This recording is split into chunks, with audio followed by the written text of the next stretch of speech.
I should probably actually bring the table that I'm sitting my phone on to record this closer to me. There we are. What's up, everybody? You living? This is an introduction from by Adam Westoby to Bruno Rizzi's The Bureaucratization of the World.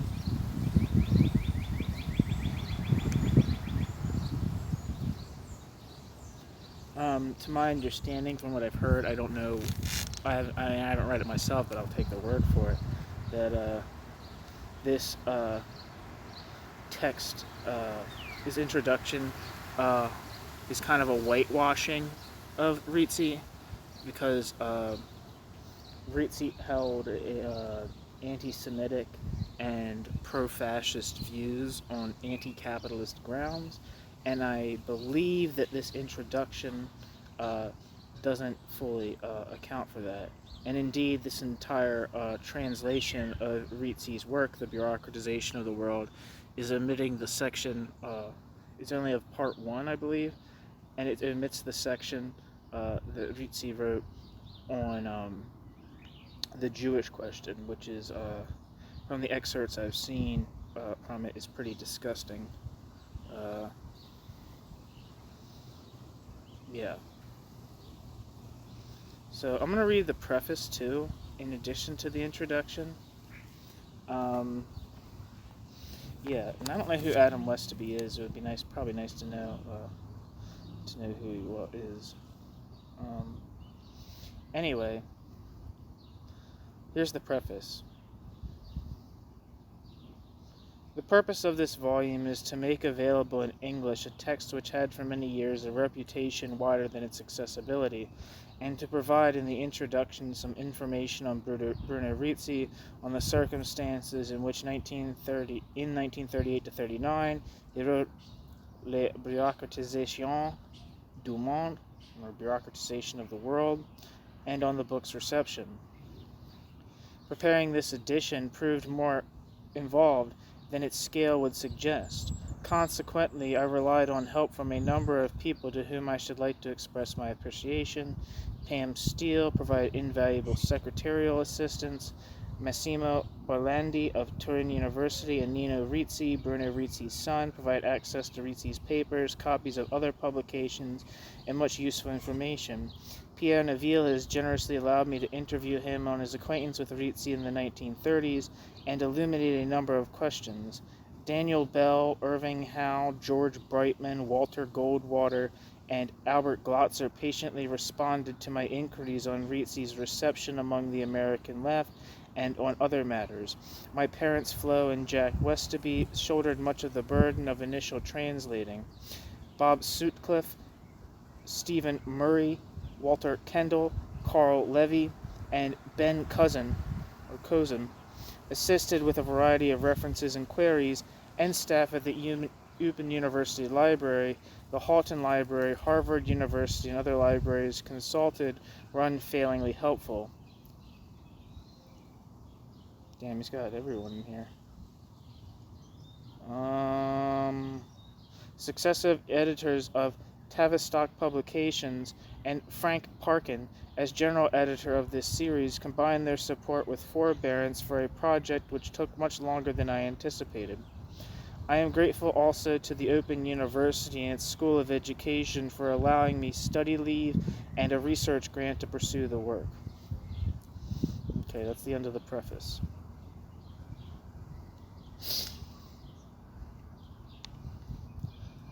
Bruno Rizzi's La Bureaucratisation du Monde, of which Part 1, dealing principally with the Soviet Union, is translated here, was first published privately by its author in Paris under the partial pseudonym Bruno R.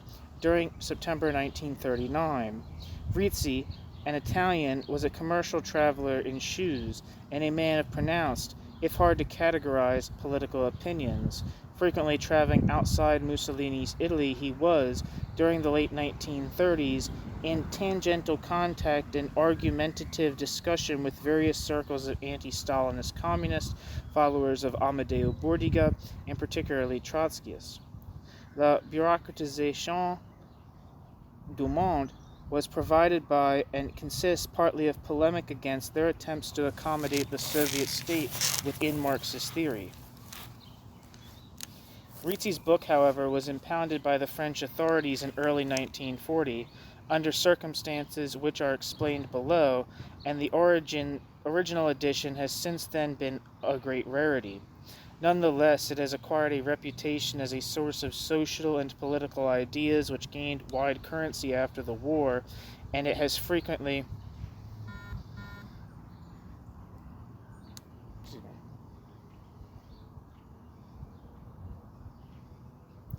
It has frequently been cited in the literature, both of sociology and socialist and radical ideas, as a pioneering work.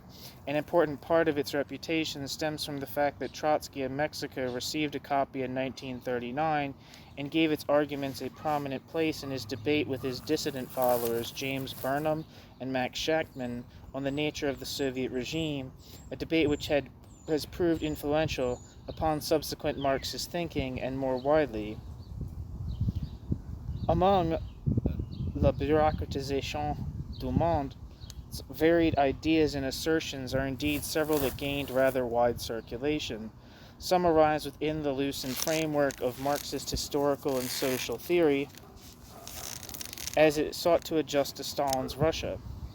These center on the conception of an unanticipated social formation, quote, bureaucratic collectivism, end quote, intruding upon the expected transition of capitalist to socialist society. It entails the ascent of a new bureaucratic ruling class and conversion of the means of production into a new form of property owned through the state in a nationalized, quote, class, end quote, form, rather than privately. Collective property enables centralized economic planning, and being economically more efficient than capitalism tends to supplant it. From these conceptions, others, focusing more on political phenomena, arise. The Soviet Union is the purest, most advanced form of bureaucratic collectivism, but Nazi Germany and Fascist Italy are moving towards the same point along different routes. Generally, the superiority of collective state-directed economy leads all modern societies to converge towards the, quote, bureaucratization of the world, end quote. Roosevelt's New Deal in the USA expresses the same tendencies and also harbors within its expanding state bureaucracies the unwitting germs of totalitarianism.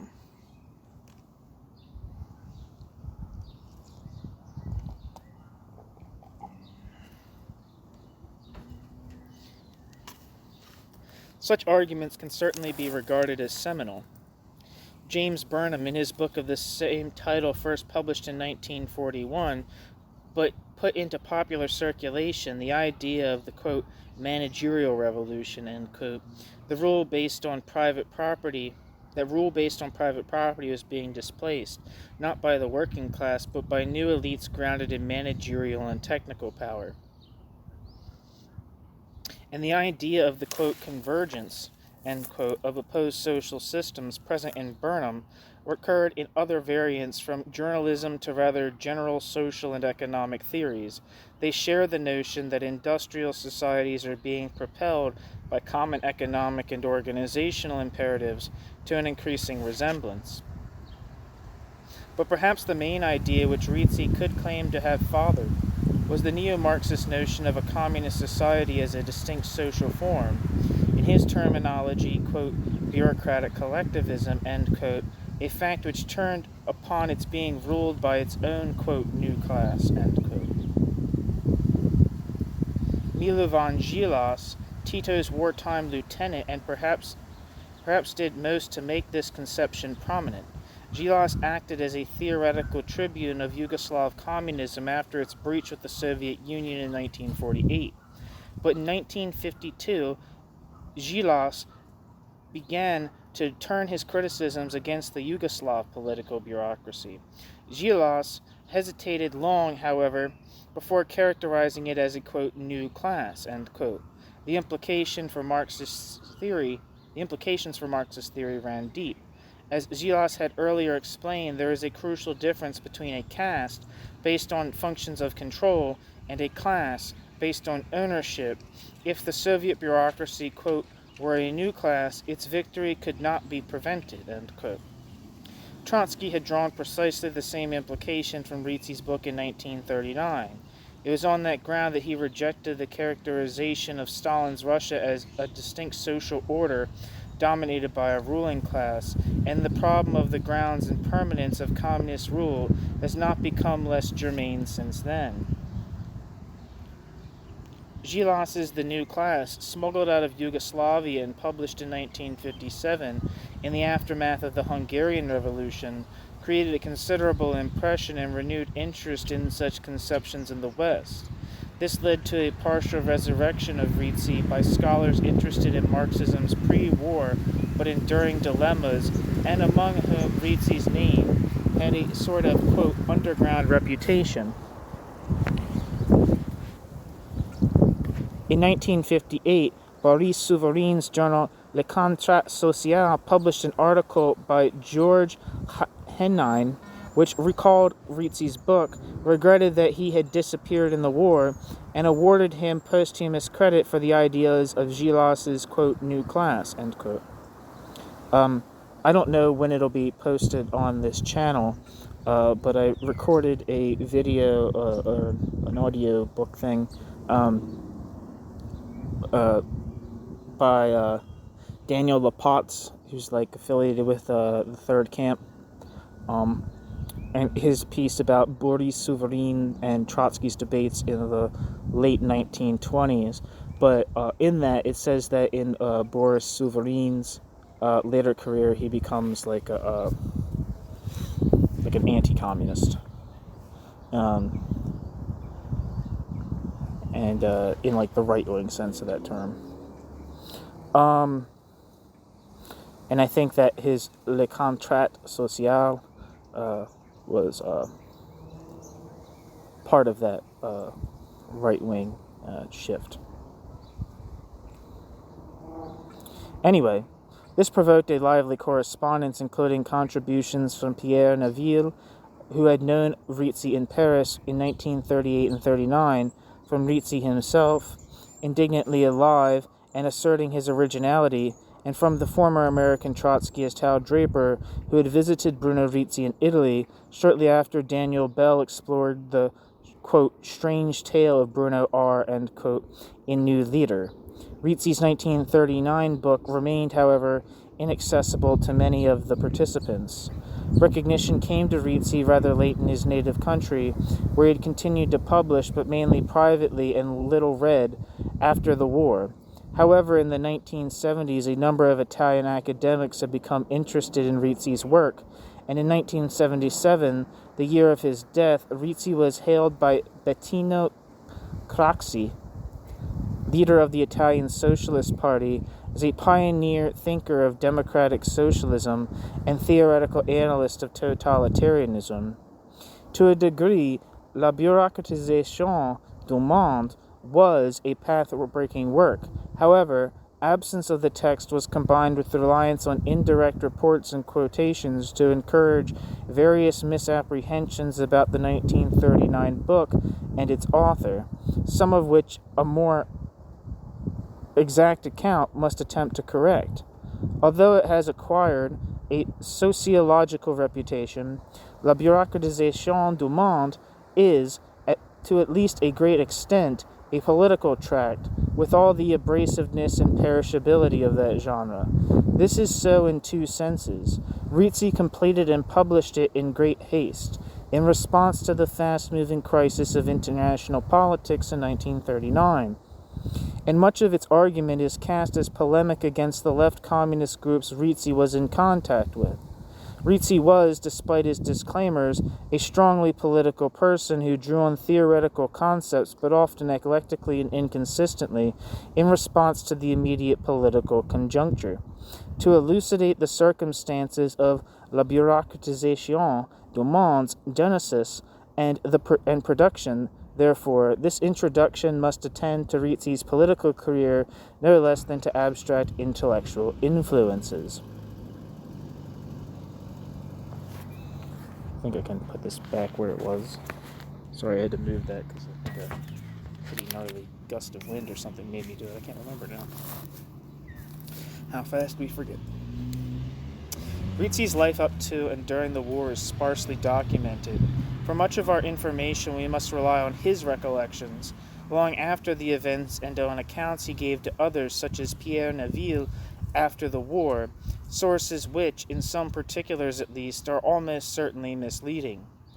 There exists, in addition, an Italian police file on Rizzi, though it is rather incomplete, with documentation only from the years 1926, 1939/40, and 1943.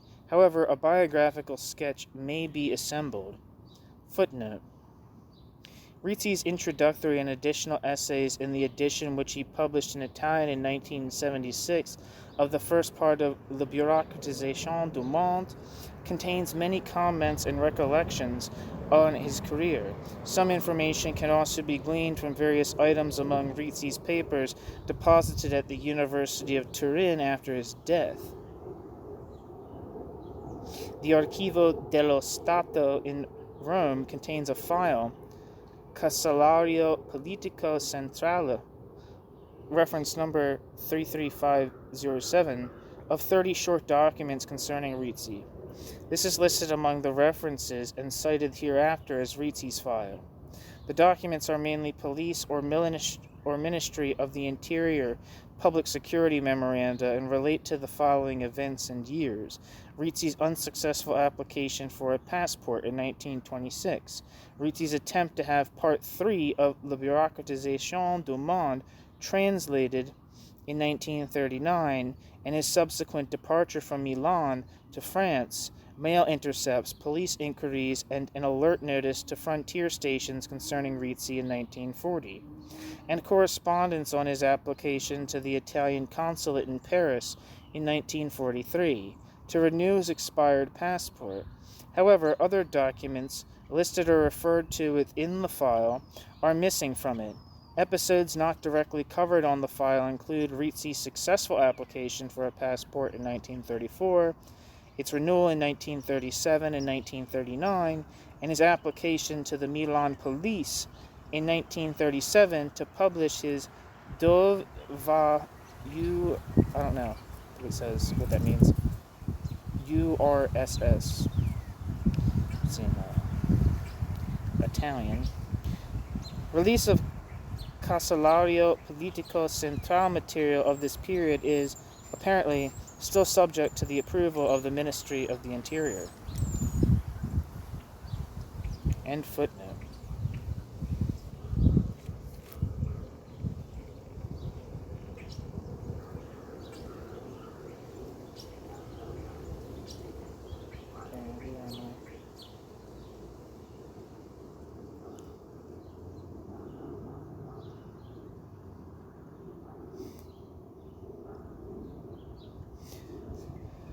Okay, back to the text. Rizzi was born at Poggio Rusco near Po, southeast of Mantua, in 1901. In 1918, Rizzi enrolled at the Milan Polytechnic and appears to have been based in Milan thereafter. At about this time, he became a member of the Italian Socialist Party. Immediately following its split at the Livorno Congress in January 1921, Rizzi joined the Communist Party. Soon after this,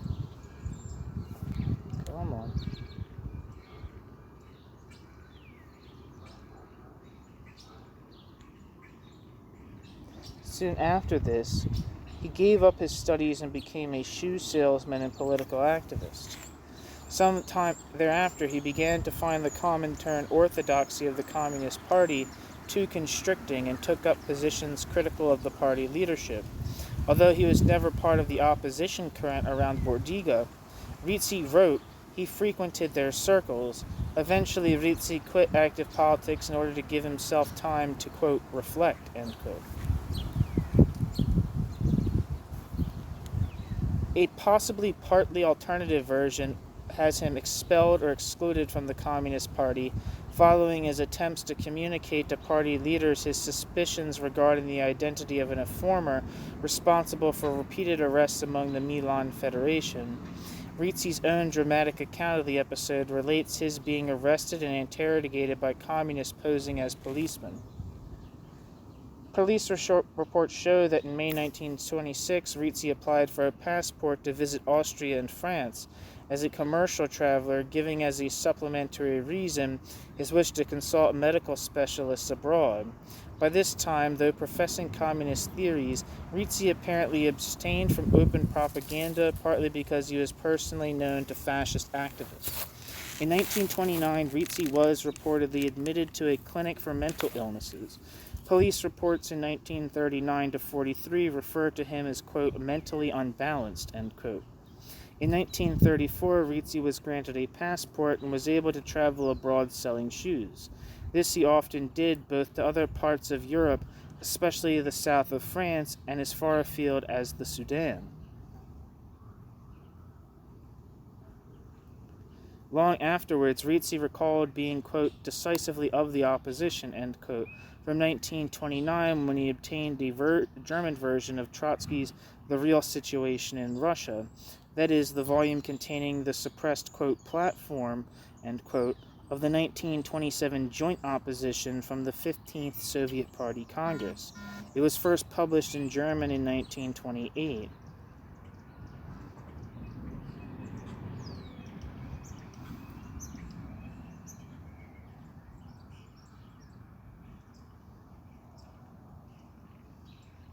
Rizzi's recollection must be doubted. In fact, the first written fruits of his, quote, reflection, end quote, to have survived suggest he was a rather loyal supporter of the Soviet regime well after Stalin's complete triumph.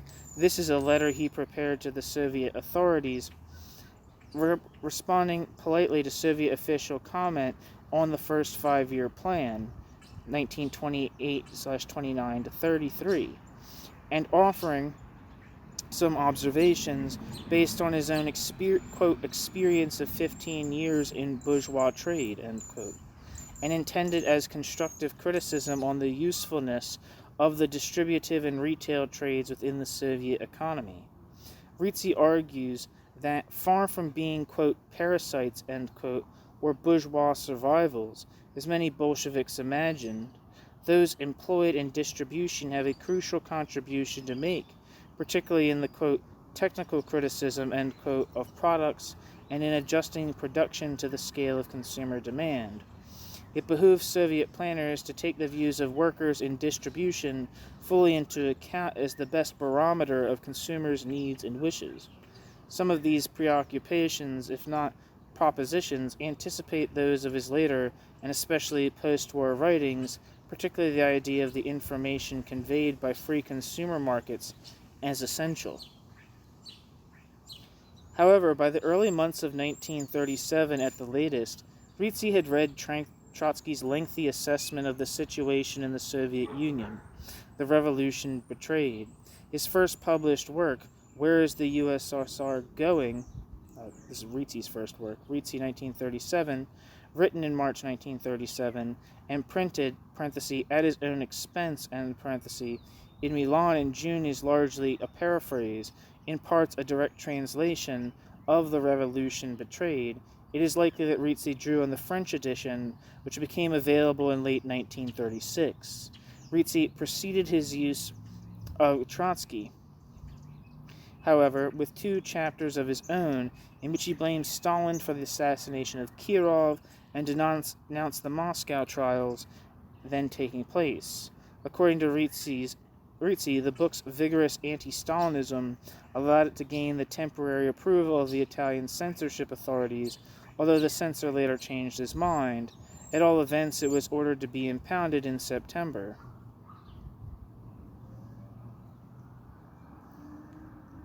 It was probably in 1937 or 1938 that Rizzi began his association with Trotskyists and other left communists outside Italy.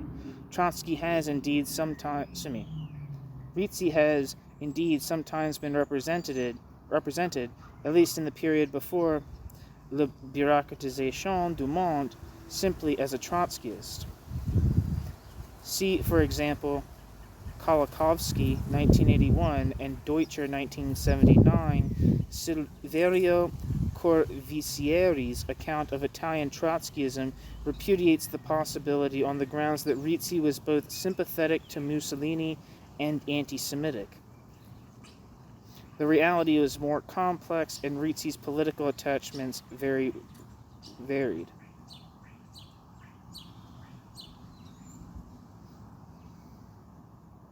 End footnote. Rizzi himself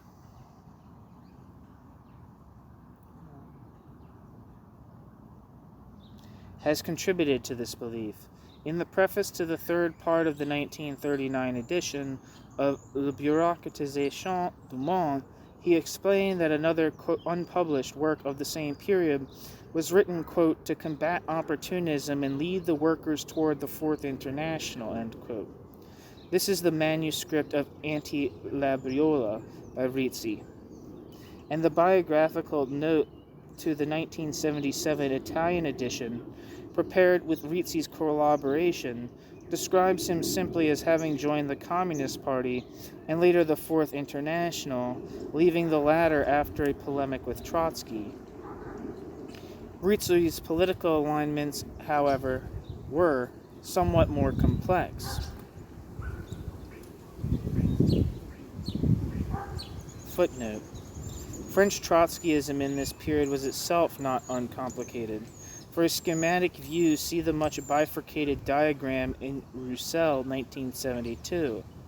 The events and atmosphere have been recalled by participants in the memoirs of Pierre Naville, Yvan Craipeau, and Fred Zeller. End footnote. Pierre Naville, at that time a leading member of the main French Trotskyist organization, the Parti Ouvrier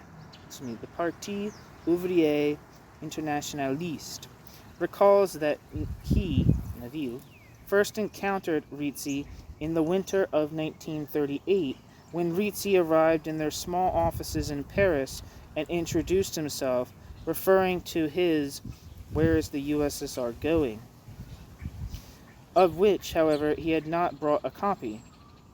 Rizzi had obtained, apparently in Nice, copies of various Trotskyist publications, which he took back to Italy, quote, under some shoes, end quote. Naville, 1983. These included exchanges between Naville and Yvan Craipeau on the nature of the Soviet state in Trotsky's article, Not a Workers' and Not a Bourgeois State. Rizzi was developing his own views on this question, which he vigorously expounded to the Paris Trotskyists during that winter. Naville advised him to set down his ideas to writing. During 1938 and 1939, Rizzi was to be found around left communist circles, not only in Paris, but among exiled Italian Bordegists in Brussels and Trotskyists in London. It does not appear, however, that Rizzi was either a member or in close political agreement with any of these groupings. His rather distinct views and his independent and argumentative disposition would have made it difficult for him to be so. Rizzi was also the object of at least a certain degree of suspicion, probably because the ease with which he was able to leave and return to fascist Italy. Naville recalls that his acquaintances among the Italian Bordegists expressed reservations along such lines. In Angelo Tosca, the Italian communist expelled for his opposition to the party leadership in 1929, refers to the author of the Bureaucratisation du Monde as, quote, the provocateur Bruno R., who speaks of a, quote, bureaucratic collectivism, end quote. Angelo Tosca.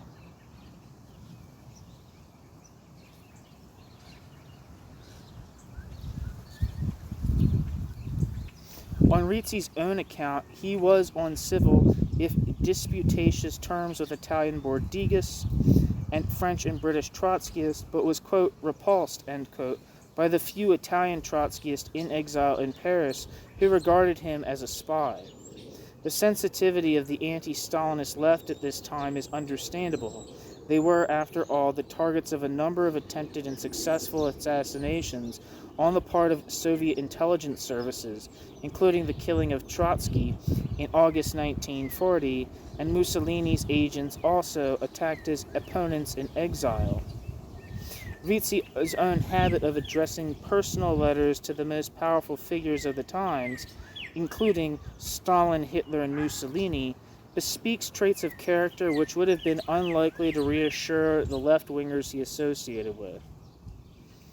Although it is clear that Rizzi had close and spirited relations with circles of the left opposition to official communism in the 1930s, I have been able to find no evidence to support the statement in Bruno Rizzi's authoritative intellectual biography of Trotsky that Rizzi and Trotsky met. This is, in any case, improbable. Trotsky was sent out of France in June 1935 following the Stalin-Laval Pact the previous month, and sailed from Norway to Mexico in December 1936.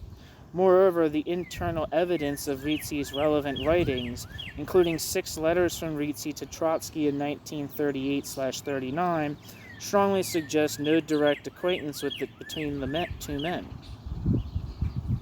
A curious image thus emerges of Bruno Rizzi in the late 1930s, a largely self-educated, solitary, peripatetic, somewhat sensitive and arrogant man. He was also something of a gallant, intermittently meeting and colliding with circles of the Marxist left. And there's 2 footnotes here. One I missed and one that for this last sentence. The one that I just said, the last sentence, it says, see, for example, the television program prepared with the assistance of Gian Paolo Panstraller, Il Profeta Ignorato Vita e Opere di Bruno Rizzi, transmitted in the series Micromega on the Italian channel RAI TV2 27 on the 27th of March 1983. First footnote that I missed. The materials on Rizzi's police file testify to his eccentricity, but I could find no evidence in them that he acted for the fascist authorities. However, the incompleteness of the file makes it impossible to be wholly definite.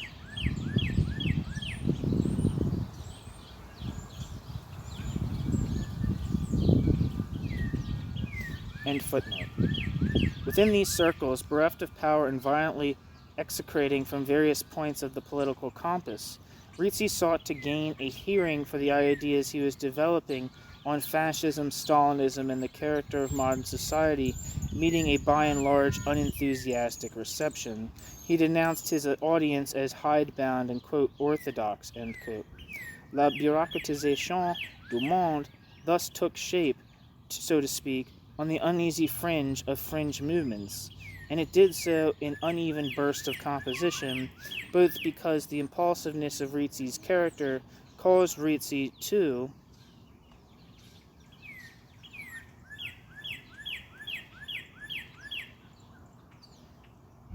take up his pen immediately when an idea seized him, and because composition had to be squeezed in between the necessities of earning his living as a traveling salesman.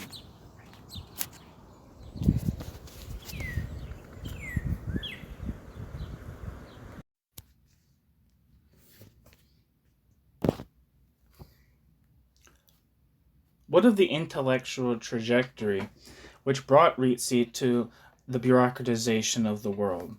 We may trace an important part of its genesis in an earlier unpublished manuscript of 1936/37, the Anti-Labriola. This takes Antonio Labriola's Les Crépuscules de la Civilisation, published in Paris in 1936, as a peg on which to hang a variety of polemics and observations.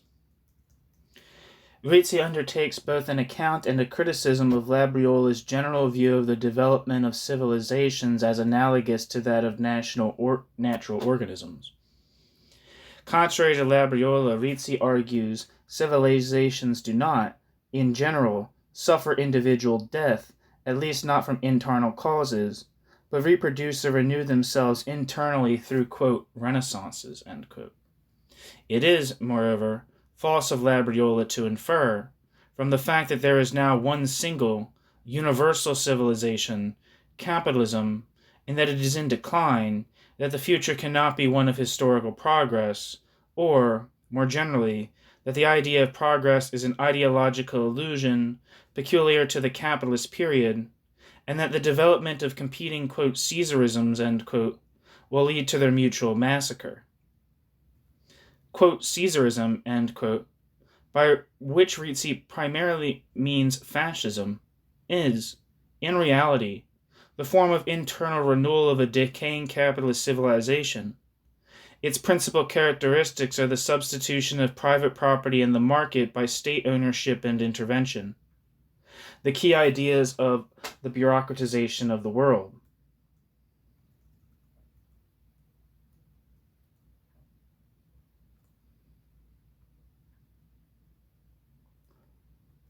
Footnote. An undated note in Rizzi's handwriting with the manuscript explains that it was written between the end of 1936. This is about the anti-Labriola. Between the end of 1936 and 1937, being taken up again after he had written Dov va du RSS. I don't know, what is the USSR is probably what it means, something like that. Quote, in the middle of 1937, end quote.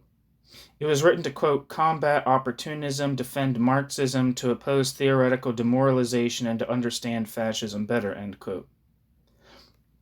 The preface to the third part of the Bureaucratisation du Monde gives the book the title C'est le crépuscule de la civilisation, parenthesis, anti-Labriola, and describes it as written after Dov va USSR. And there's another footnote here that says, Arturo Labriola, who lived from 1873 to 1959, long-lived Neapolitan socialist writer and politician, left Italy in 1927 and supported emigrate anti-fascist causes, but later espoused Mussolini's Ethiopian War in 1935 and returned to Italy the following year. Labriola's work, Les Crépuscules de la Civilisation, l'Occident et les peuples de couleur, was based on a series of lectures given in Brussels and was published in 1936. After the war, at the age of 72, Labriola re-entered politics and succeeded in being elected to the Constituent Assembly. He finished his career as a councillor on the Communist Party list in Naples.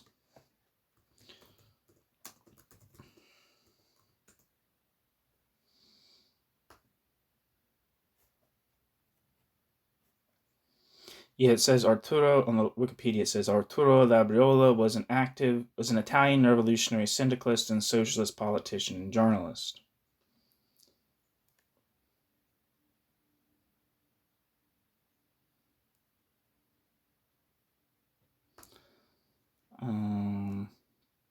Okay, so where am I? And a footnote.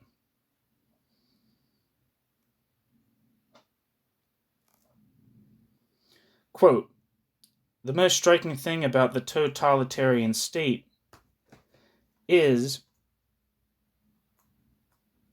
its progressive and continual invasion into the economy, end quote. The bourgeoisie who sought to employ fascism for their own purposes are deluded. Quote, they will be driven from their throne, end quote. Their, quote, historical role is finished, end quote. Rizzi. Does this mean that, unlike all previous states, the fascist state does not represent the interest of a class? True, the fascist state seeks to rise above classes, but bureaucracy forms a growing, quote, mass of the population, which lives attached to the body of the state and sucks the state's sap, end quote. Rizzi.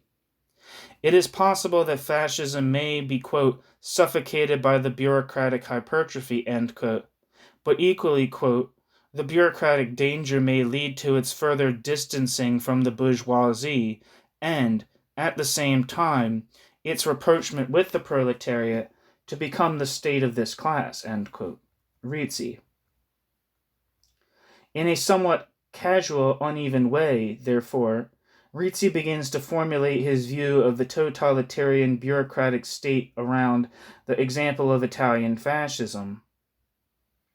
It is in process of formation, however, everywhere, and Soviet Russia, which at this point Rizzi still considers a, quote, proletarian state, end quote, is vulnerable to the same danger as is clearly shown by the, quote, Stalinist degeneration, end quote. Rizzi. The achievement of capitalism, Rizzi insists, has been to establish one world civilization with a common ethos and culture. Patterns of work, of life, of dress, even of music, quote, standardize themselves, end quote, from Fifth Avenue to Unter den Linden. National characteristics are reduced to, quote, local color, end quote, for the rising volume of tourists, who are themselves an indicator of homogenization. But the existence of a single dominant world civilization, without any more dynamic external enemies which could supplant it, does not mean, contrary to what Labriola thinks, that possibilities for renewal are extinct.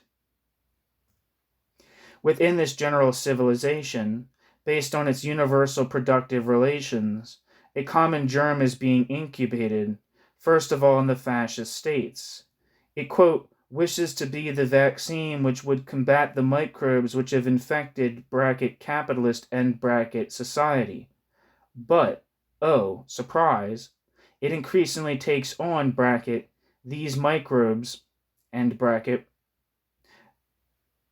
economic characteristics, end quote. That is to say, the fundamental ones.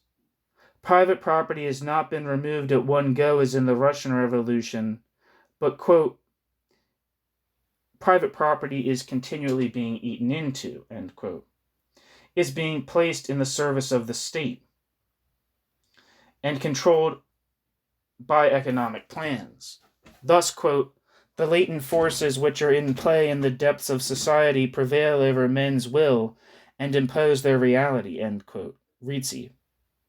A new world, Rizzi concludes, is in process of being born.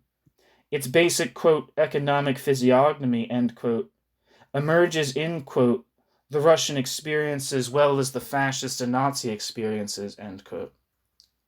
The two hostile political movements, disputing capitalism's legacy, have adopted the same economic forms, quote, one according to its established program, the other from the experience of power, end quote. Rizzi. Here Rizzi accepts in part one of Labriola's principled conclusions that, quote, in its communist, Stalinist, fascist, quote, Mussolinian, and let me repeat that. Here Rizzi accepts in part one of Labriola's principal conclusions that in its communist, Stalinist, fascist, Mussolinian, or National Socialist, Hitlerite form, the state replaces control by private capitalism with its own control through its functionaries, end quote. Labriola. Parenthesis.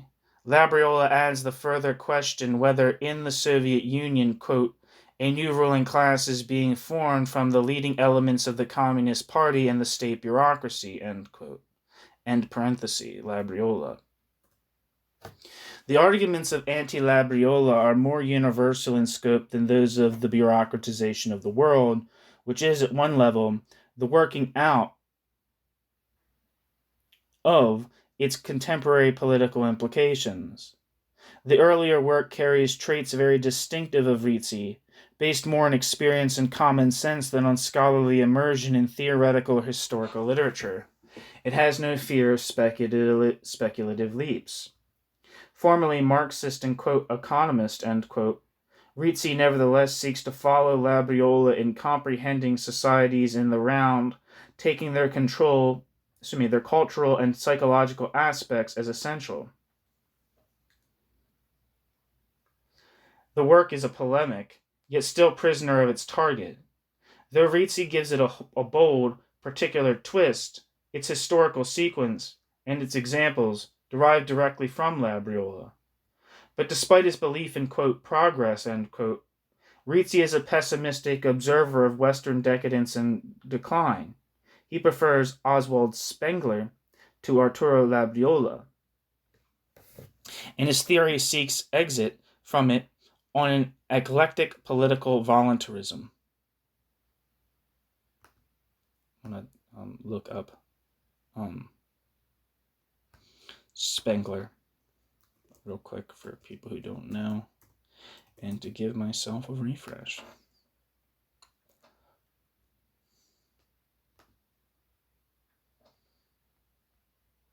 Oswald Arnold Gottfried Spengler, who lived from 1880 to 1936, was a German polymath whose areas of interest included history, philosophy, mathematics, science, and art, as well as their relation to his organic theory of history.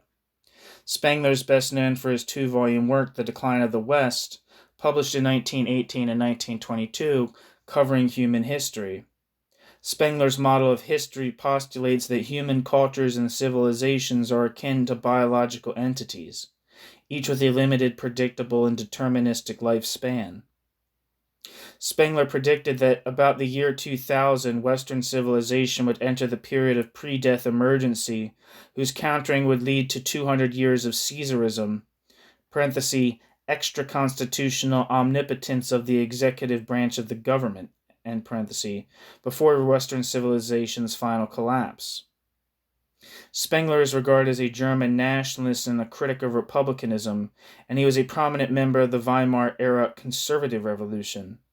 Though Spengler had voted for Hitler over Hindenburg in the 1932 presidential election, and the Nazis viewed his writings as a means to provide a, quote, respectable pedigree, end quote, to their ideology, Spengler later criticized Nazism due to its excessive racialist elements, which led to him and his work being censored in his final years. Spengler saw Benito Mussolini and entrepreneurial types, like the mining magnate Cecil Rhodes, as examples of the impending Caesars of Western culture, later showcasing his disappointment of Mussolini's colonialist adventures. So that's who Oswald Spengler is.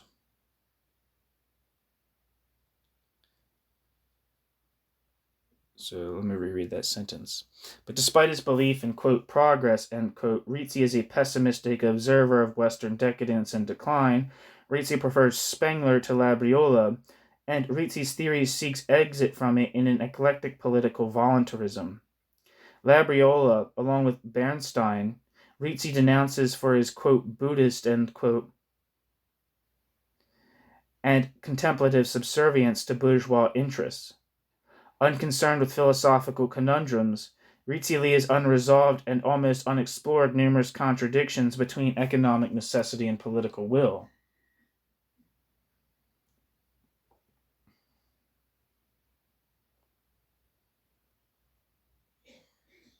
I hope I missed a footnote here.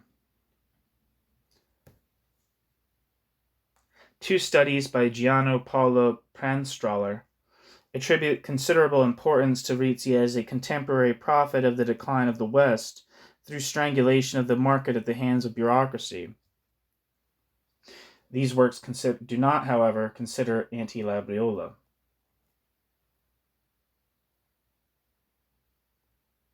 The attitudes and ideas of anti-Labriola, referring primarily to Italian fascism, are those which Rizzi brought into confrontation in 1938 with the debates among French and at one remove American Trotskyists, and how to define the Soviet state.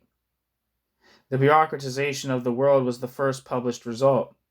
It was, as Rizzi wrote at the time and after the war, repeatedly insisted, an unfinished and contradictory work which was published in haste and was a, quote, film of his thought, end quote, in the writings of which his views changed appreciably. They were, doubtless shifted, not only by his own, quote, meditation, end quote, but by the political events then underway in Europe. Rizzi began it in late 1938, shortly after the Munich Conference and the cession of the Sudetenland to Germany, and finished the main text in May 1939, the month in which Hitler and Mussolini affirmed their Pact of Steel.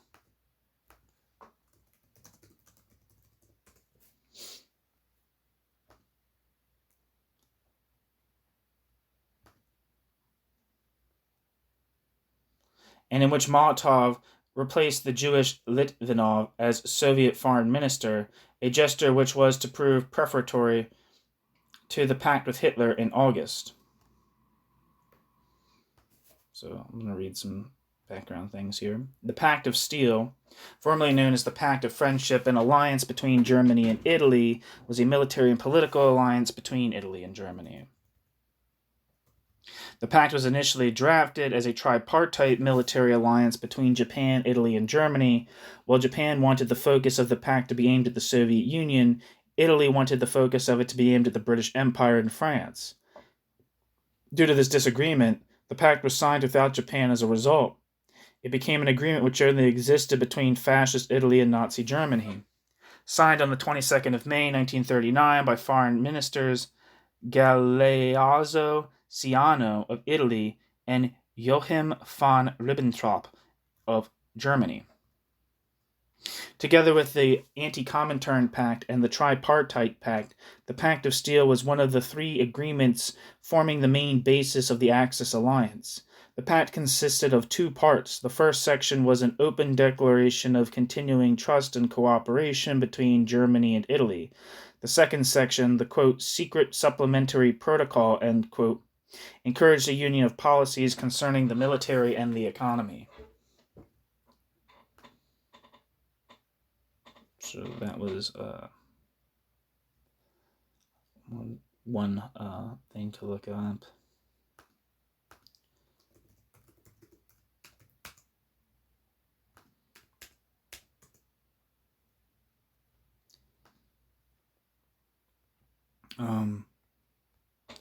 Maxim Maximovich Litvinov, born Mer Henach Wallach Finkelstein, was a Russian revolutionary and prominent Soviet statesman and diplomat who served as People's Commissar for Foreign Affairs from 1930 to 1939. Litvinov was an advocate for diplomatic agreements leading to disarmament, and was influential in making the Soviet Union a party to the 1928 Kellogg-Briand Pact. Litvinov was also responsible for the 1929 Litvinov Protocol, a multilateral agreement to implement the Kellogg-Briand Pact between the Soviet Union and several neighboring states. In 1930, Litvinov was appointed People's Commissar of Foreign Affairs, the highest diplomatic position in the USSR. During the 1930s, Litvinov advocated the official Soviet policy of collective security with Western powers against Nazi Germany.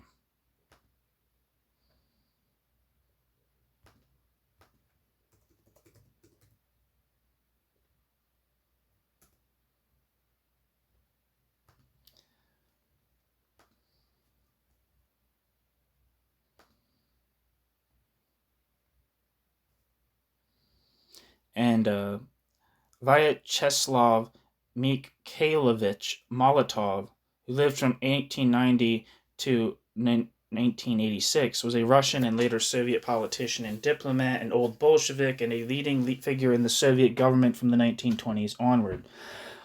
Molotov served as chairman of the Council of People's Commissars from 1930 to 41 and as Minister of Foreign Affairs from 1939 to 1949 and from 1953 to 1956. During the 1930s, let me say his name again, Vyacheslav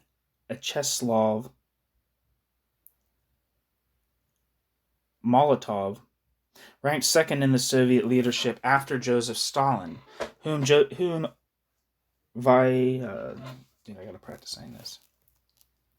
Vyacheslav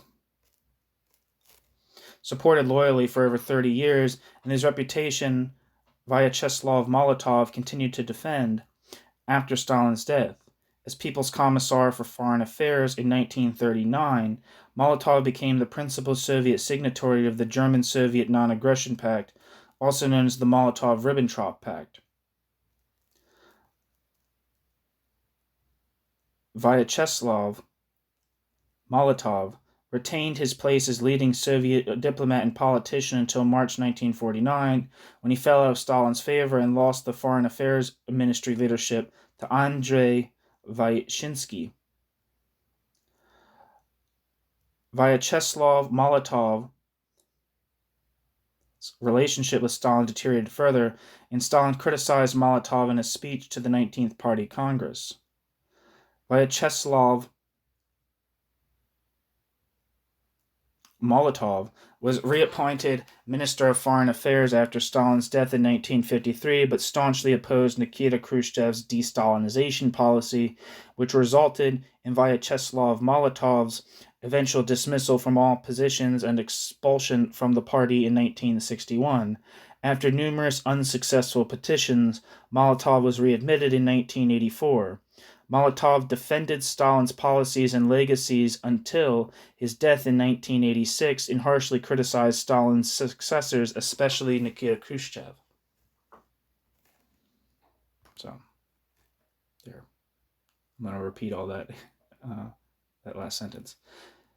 Rizzi began bureaucratization of the world in late 1938, shortly after the Munich Conference and the cession of the Sudetenland to Germany, and finished the main text in May 1939, the month in which Hitler and Mussolini affirmed their, quote, Pact of Steel, end quote, and in which Molotov replaced the Jewish Litvinov as Soviet foreign minister, a gesture which was to prove prefatory to the pact with Hitler in August. Finally, in July 1939, Rizzi wrote a preface to the whole book, amending his view in the latter part that, quote, bureaucratic collectivism, end quote, was historically progressive.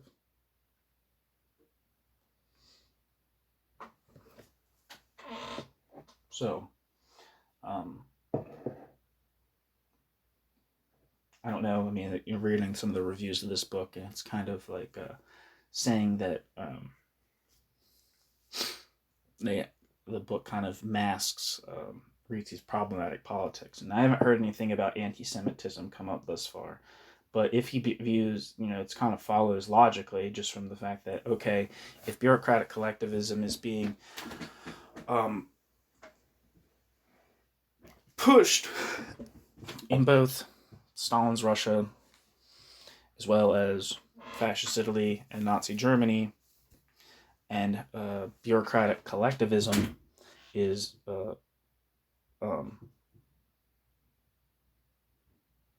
wait, what does it say? Finally, he wrote a preface to the whole book, amending his view in the latter part that, quote, bureaucratic collectivism, end quote, was historically progressive. So, I don't really actually know what that means, what I was saying. Does that mean he did at first think bureaucratic collectivism was progressive, and then no longer was? I don't know. So I can't actually say what I was going to say, so never mind.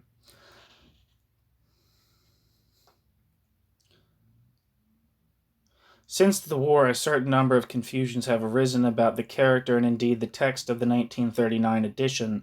Sometimes the first part of that edition, USSR Bureaucratic Collectivism, has been taken to be the whole of it. It may therefore be useful to give a short account of the materials Rizzi wrote and those he subsequently published for and as La Bureaucratisation du Monde. In the 1939 edition, sorry, there's a footnote here that I missed.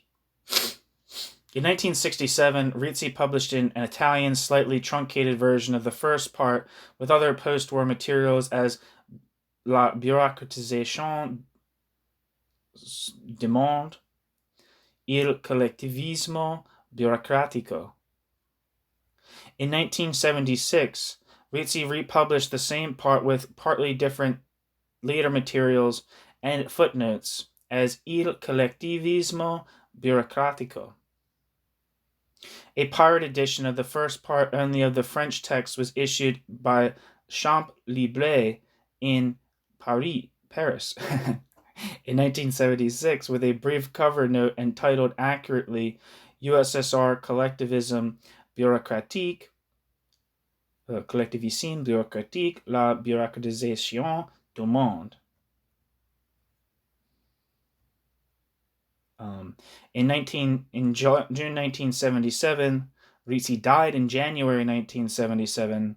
A commercial edition was produced by Sugarco Edizioni Milan, a publishing house associated with the Italian Socialist Party, which consisted of the text of Part 1, but without Rizzi's 1939 preface, and yet partly different later texts, with a laudatory preface by Bettino Craxi as an introduction by Luciano Pellisani. I'm going to see how you actually pronounce this guy's fucking last name.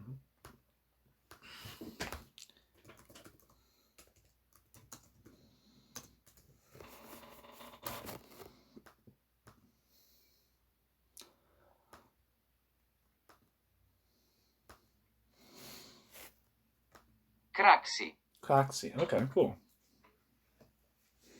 I don't know, sometimes X's are weird, like Mexico. I didn't know if it had X's because it's a Latin language like Spanish. I didn't know if X's had a H sound. With a laudatory preface by Bettina Craxi and an introduction by Luciano Pellisani. A note to this edition said, quote, Il collectivismo bureaucratico came out in France on the eve of the Second World War with the title La Bureaucratisation du Monde, end quote. This edition serves as the basis for a 1980 Spanish translation, La Bureaucratisation del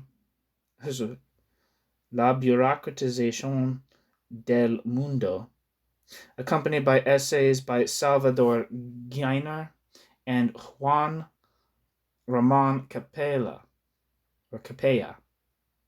A Dutch edition is in preparation for 1985. The Soviet Union bureaucratic collectivism.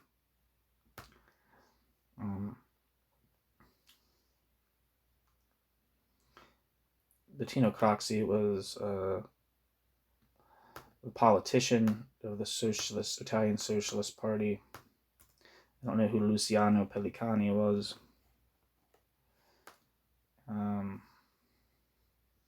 says Luciano Luigi Pellicani was an Italian sociologist, journalist, and university professor. Pellicani died from COVID-19 in 2002. He lived from 1939 to what did I say, 2002? I said 2020. Jesus Christ, April 2020. Who are these people? Salvador Giner.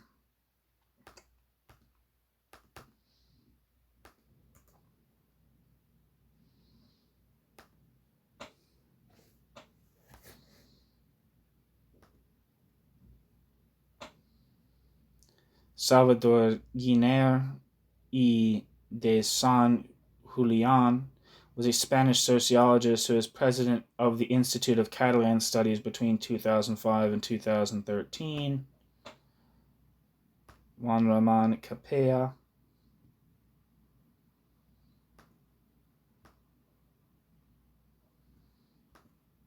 Come on, you son of a gun.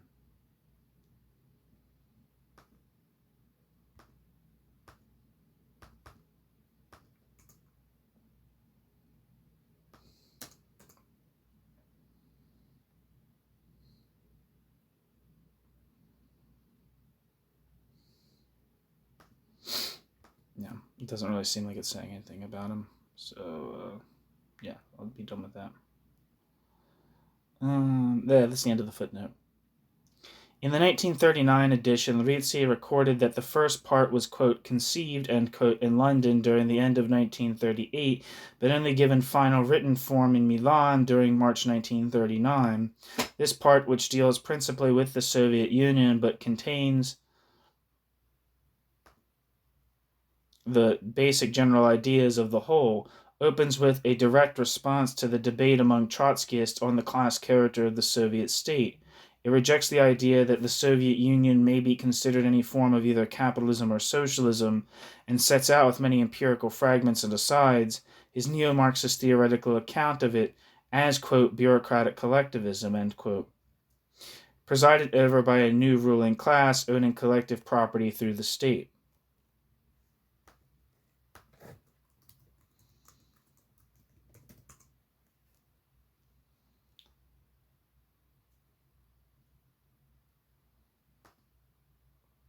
A second part on the totalitarian state and Italian fascism was written in January 1939. Rizzi's papers contain a number of typewritten chapters and materials in Italian, together with translations into French, which are evidently for this part, together with a typewritten preface in French for publishing them separately, dated the 6th of October 1939. These chapters were omitted from the 1939 edition and never published in that form. Part 2 is slighter than Parts 1 or 3. It recapitulates ideas in anti-Labriola, but with a greater stress on the weight of state bureaucracy, and this lengthy quotation of material is intended to show that the Italian fascist leaders were, quote, if, quote, unconsciously, end quote, aware of the necessity of state control over the economy.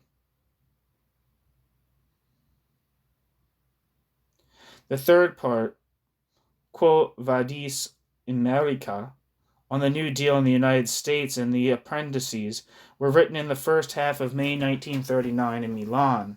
Part 3 is a lengthy discussion of the New Deal with frequent quotation of Henry Wallace.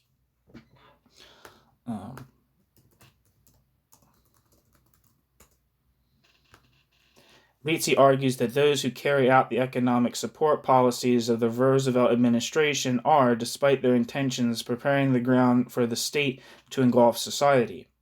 Though their actions are intended to be temporary, they have a tendency to become permanent. Their hymns to state intervention are a subconscious tribute to the totalitarianism they abhor, and when the capitalists are removed, their place will be taken by a new class of bureaucrats.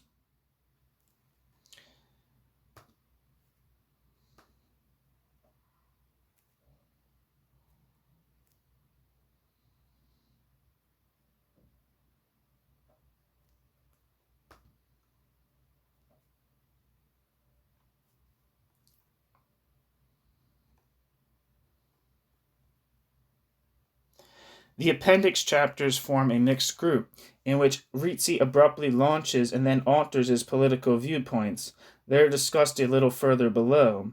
Their predominant conclusion is stated in a typescript preface in English which Rizzi prepared for Part 3, which broadly reproduces the corresponding preface to Part 3 in the 1939 French edition. The proletariat still has a, quote, very important task to accomplish: to acknowledge Herr Hitler and Mr. Mussolini as the gravediggers of international capitalism, ... and to help Herr Hitler and Mr. Mussolini in their task, end quote. Finally, the preface which precedes Part 1 of the French edition, and which is also translated here, revises that opinion. It is dated Paris, 15th of July, 1939. So there is like a admission that there is like this material in this introduction that Rizzi encouraged the working class to support Hitler and Mussolini as, quote, the gravediggers of international capitalism, and end quote. The 1939 printed edition thus consists of this preface, followed by Part 1. Part 2 is absent. There follows Part 3, Quo Vadis America, a preface, plus 19 chapters, and after this the appendices, Appendice, Où va le monde, consisting of 10 chapters. It is in Part 1 upon whose arguments the reputation of la Bureaucratisation du Monde principally rests, which is, together with the preface to the 1939 edition, translated in this volume. The table of contents of the 1939 edition, with the chapter heading of the materials for Part 2 inserted, is translated by the appendix. During 1939, Rizzi made various, mostly unsuccessful attempts to have his book published. Reports of the Milan police indicate that in May he gave a typescript of the third part, Quo Vadis America, to a, quote, German Jew, end quote, to translate into German.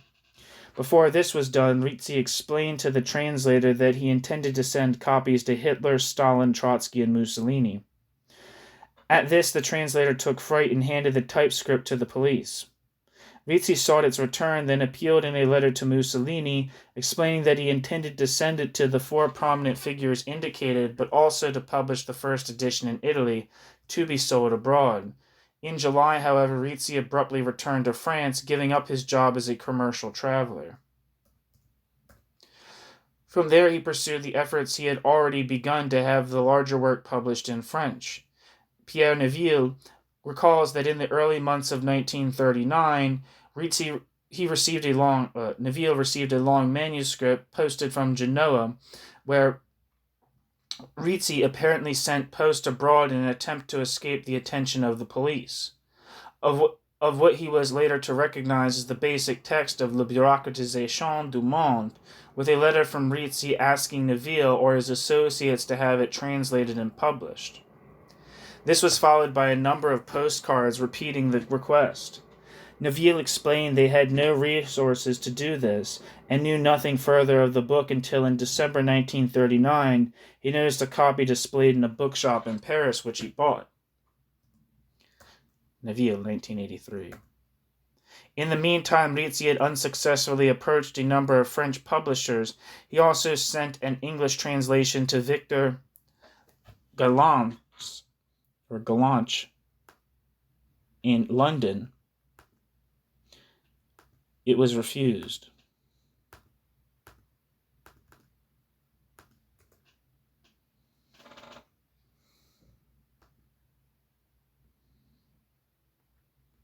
It says Victor Gallant. Sir Victor Gallant was a British publisher and humanitarian. I don't know if I'm saying his name right. It's Gollancz. Gallant was known as a supporter of left-wing politics. Gallant's loyalties shifted between liberalism and communism. He defined himself as a Christian socialist and an internationalist. Gallant used his publishing house chiefly to promote pacifist and socialist nonfiction, and also launched the Left Book Club. I believe the Left Book Club still exists. In the post-war era, Gallant focused his attention to Germany and became known for his promotion of friendship and reconciliation based on his internationalism and ethic of brotherly love. He founded the organization Save Europe Now, SEN, in 1945 to campaign for humane treatment of German civilians and drew attention to their suffering, especially children, and atrocities committed against German civilians. Gallant received an honorary doctorate at the University of Frankfurt in 1939. The Großes Bundesverdienstkreuz of Germany in 1953 and the Peace Prize of the German Book Trade in 1960, and several streets in Germany, including Gallantstrasse in West Berlin, and two schools, the Victor Gallant Elementary School and the Victor Gallant Volksschule, Steglitz, Zellendorf, were named in his honor. Gallant also campaigned for friendship with Soviet Russia. Gallant once said, quote, "I hate everything that is pro and anti-different peoples. I am only one thing. I am pro-humanity," end quote. Since 2000, the Society for Threatened Peoples has awarded the Victor Gallant Prize. Gallant lived from 1893 to 1967. Back to the text. Finally, in August, Rizzi resolved to publish it himself. Rizzi had the version which appeared as the 1939 edition printed at his own expense and arranged terms for its distribution through Messageries Hachette. The fuck is that?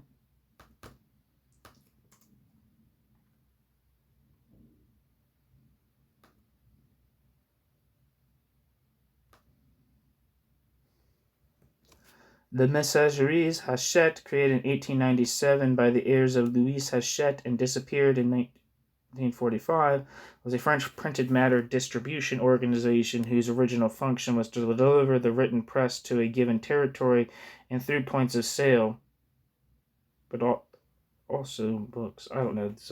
The French translator doesn't work that great, I guess. I don't know, but you get the idea.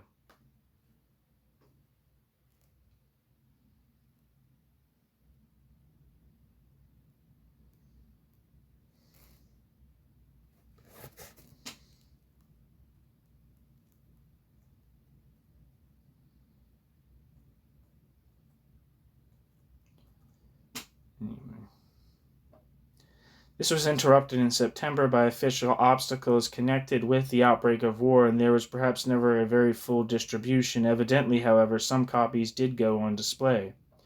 Neville remarked to himself, when he read the copy he had bought, that Rizzi, though megalomaniac in some matters, had nonetheless been prudent enough to admit the part dealing with fascism and Italy.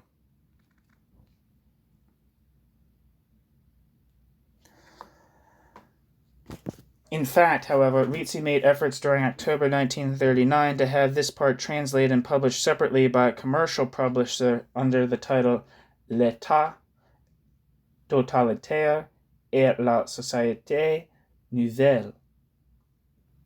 The incomplete nature of the 1939 edition seems to have been due more to his haste to have it published immediately in order to warn the world of the basis of the union between fascism and Stalinism than to political reticences, as well as omissions and some internal inconsistencies. The 1939 edition contains in the appendix chapters a certain number of surprising and extremely odious opinions. Chapter 4, quote, "The Jewish Question," end quote, sets out his view that Jews epitomize capitalism. Quote, "Jews and capitalists generally form a single entity," end quote. They represent, quote, "an unfortunate corrupted historical formation," end quote. Part of the, quote, "scum," end quote, which has risen in capitalism's last phase. Jews have sacrificed all morality, pride, and dignity to gathering gold. Rizzi rejects the biological arguments of Nazi racialism in favor of his own view that races are historically formed, and that the dispersal of the Jews has led them into, quote, "speculation, finance, banking, etc.," end quote. Hitler's, quote, "pogrom," end quote, against Jews, although conducted, quote, "in a theoretically erroneous manner, is practically just," end quote. And, quote, "Hitler is right and we were wrong. We must correct ourselves and become anti-Jewish because we are anti-capitalist," end quote. Rizzi. So yeah, it shouldn't be a surprise. Like, I don't know, some of the things that I was reading, I mean, maybe I'm wrong, I have to reread them, but they're kind of giving this idea that these aspects of Rizzi's views are like hidden in this book, but it doesn't seem that way. Because like I don't know, I think people like celebrated the book, and then I don't know, then people said, "Oh, you shouldn't celebrate this book. It's by like this anti-Semite and pro-fascist." And it was like kind of like acting as though Westoby was, I don't know, it seemed like they were kind of acting as though Westoby was like, you know, responsible for really popularizing this reactionary figure or whatever, like whitewashing his reactionary politics. But it seems like it's pretty open about that. Yeah, he's saying what Westoby refers to as extremely odious opinions. But I don't know, it's just a thought to myself.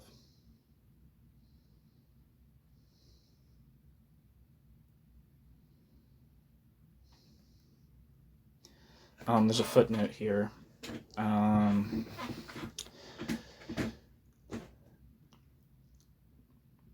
Hachette required Rizzi to submit the book to censorship in early September, but by early October were giving a report on distribution.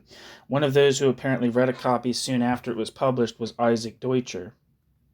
It's based on a letter from Deutscher to Rizzi from the 2nd of April 1964 in Rizzi's papers. Isaac Deutscher being the most prominent biographer of Leon Trotsky. Anyway, 14, letter from Rizzi to Editions Alcan. Yeah, none of these are important. These are just boring shit no one cares about.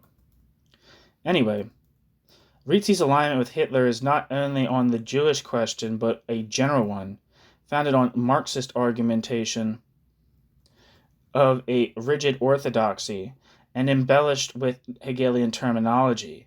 The interaction, quote, thesis-antithesis, end quote, produces something new, a, quote, synthesis, end quote, and consequently the opposition of proletariat, no matter how heroic its struggle, to bourgeoisie produces, quote, the new social synthesis, end quote, bureaucracy. The laws of historical progress dictate that workers should cooperate with the new rulers, fascist or Stalinist, quote, for long years, end quote. In due course, the new society will lead directly to socialism because of the very high levels of production reached. One second.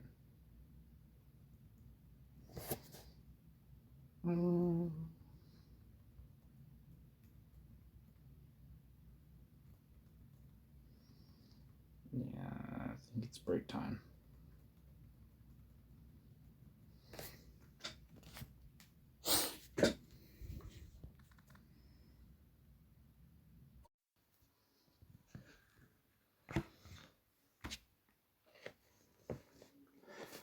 Later in the, quote, film of his thought, end quote, in the composition of the bureaucratization of the world, Rizzi dropped his support for Nazism.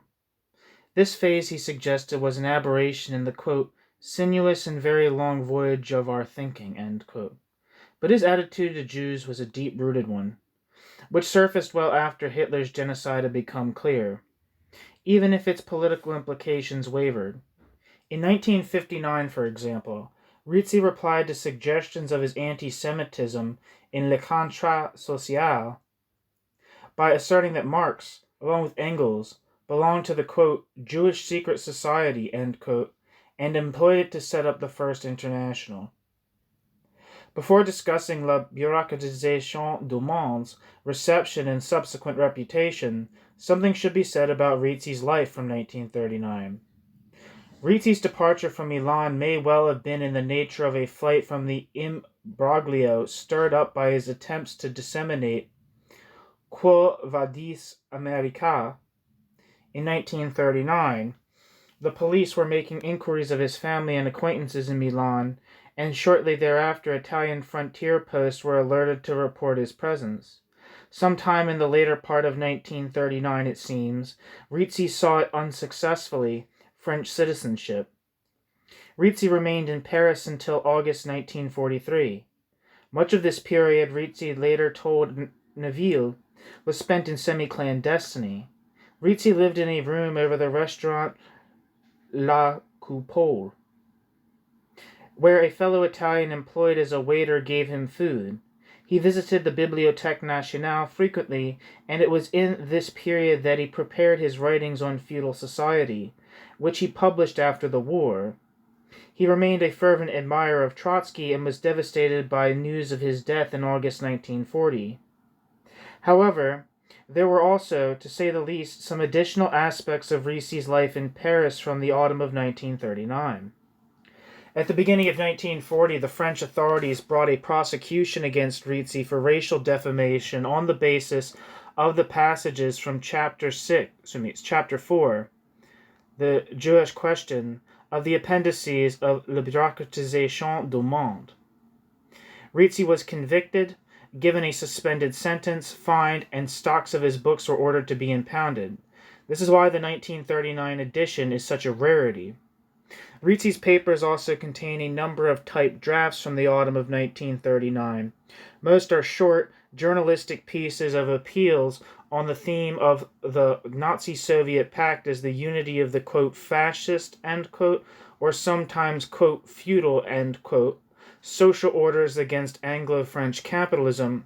They do not appear to have been published. One longer piece, however, was Écoute citoyenne.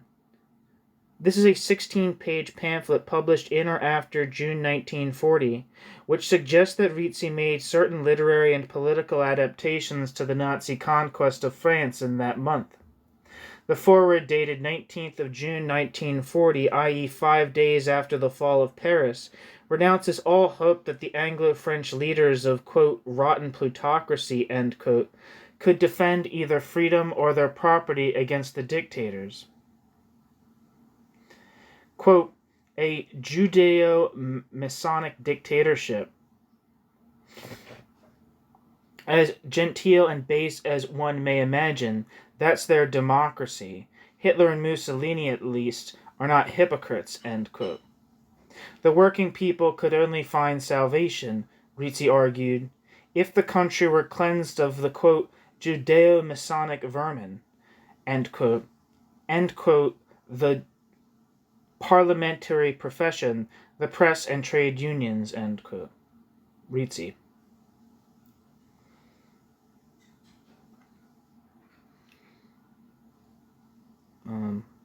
There's some footnotes here that I missed.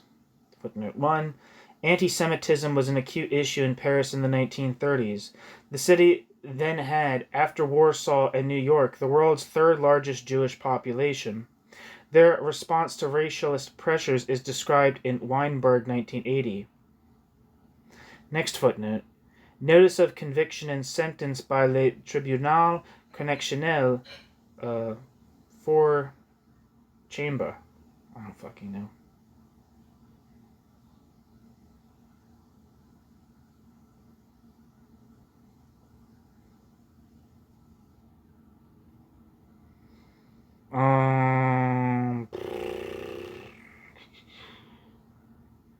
The book was impounded was considered definite. In Rizzi's pamphlet, Écoute citoyenne, Rizzi discussed how he refers to la bureaucratisation du monde as, quote, seized and then condemned for racial defamation, end quote. Rizzi seldom referred to this episode after the war, however, in his lengthy article, Il Plagio, accusing James Burnham of plagiarizing La Bureaucratisation du Monde to write The Managerial Revolution, first published in 1941. He avers that Burnham, quote, already knew that the edition had been confiscated, end quote. Neville refers to La Bureaucratisation du Monde going on sale in Paris in August 1939, but being, quote, immediately banned, seized, and pulped, end quote. Neville, 1957. One thing I was going to say is that if you read the Marcel van der Linden's Western Marxism in the Soviet Union, he talks about how for a long time certain people viewed like Rizzi as the first person to come up with something comparable to like the new non-capitalist class society taking form in the Soviet Union, what some people might refer to as a bureaucratic collectivist formation. But Marcel van der Linden argues that those ideas, and other people argue that they were in the air, and that in fact Lucien Leroy and whose name I think is Otto Menschel, Lucien Leroy was his pen name, or Lucien Leroy is probably how you pronounce it, and also the philosopher Simone Weil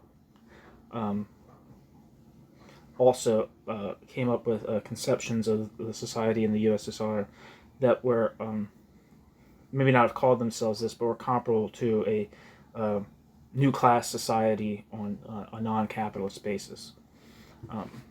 So that's just a side hit for myself. 20. New next footnote. A copy is among Rizzi's papers. Bruno R. Écoute citoyenne, no publisher given.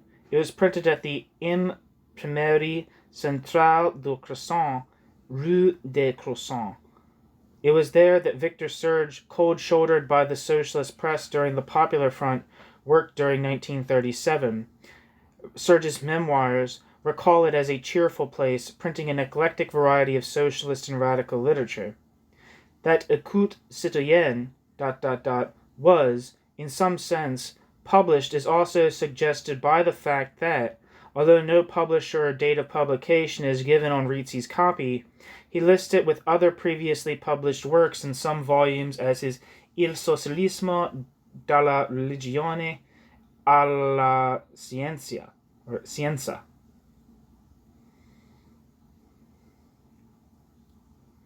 I don't know what that translates to. It's Italian. However, Rizzi did not list it on subsequent publications. End footnote.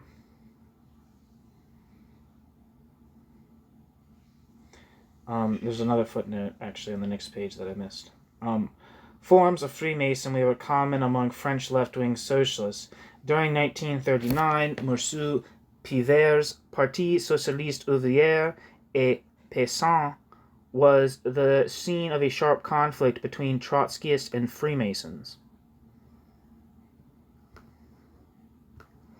A Trotskyist leader in the socialist movement, Fred Zeller, later became French leader of French Masonry.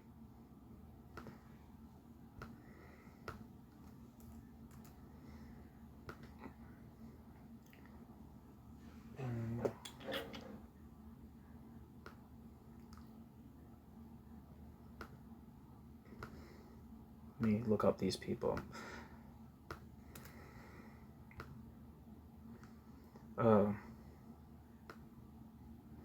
Monsieur Pivert was a French schoolteacher, trained unionist, socialist, militant, and journalist. Monsieur Pivert was an alumnus of the École Normale Supérieure de Saint-Cloud in, actually there's no date. Why am I saying a date? As if there's a date, that's all it says.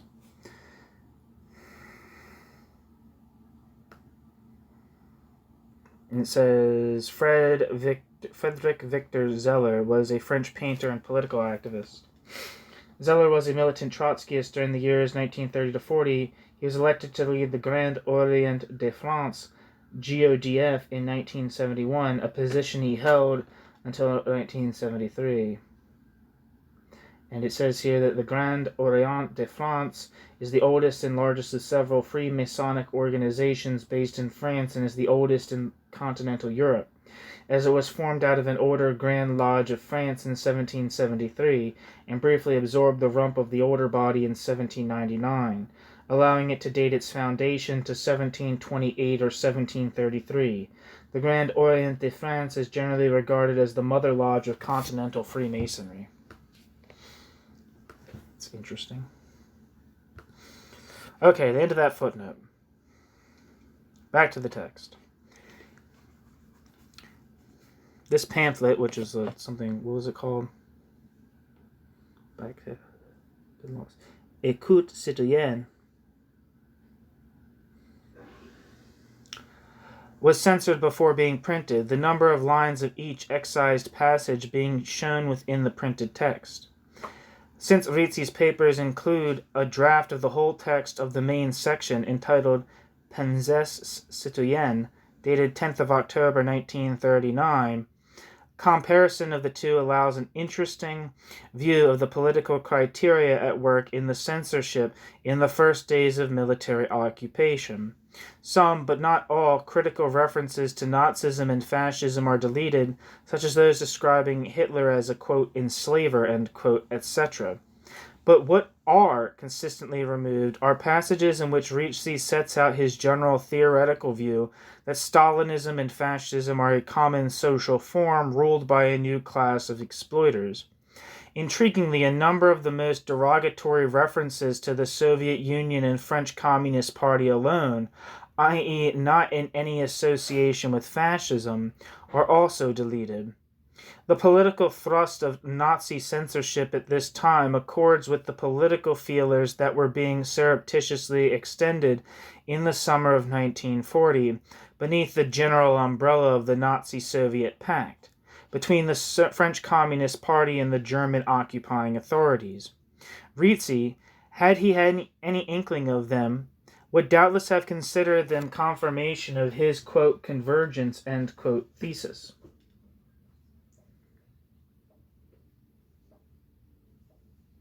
The pact was the occasion of similar reflections among politicians. In the informal negotiations preceding it, the German side stressed that the ideologies of Germany, Italy, and the Soviet Union had in common was opposition to the capitalist democracies. Parenthesis, United States Department of State, 1948, end parenthesis. While in October 1939, Mussolini, reviving one of his recurrent parallels, was tempted to explain to the Italian people that in Russia,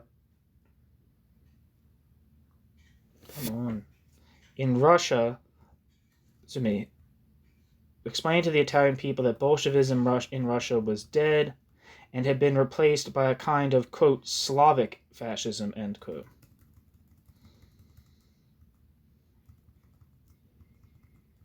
The footnote I missed here that says, the list of books prohibited by the German authorities is contained in Biblio 1939, published by Hachette in Paris in 1940, as well as directly anti-fascist works.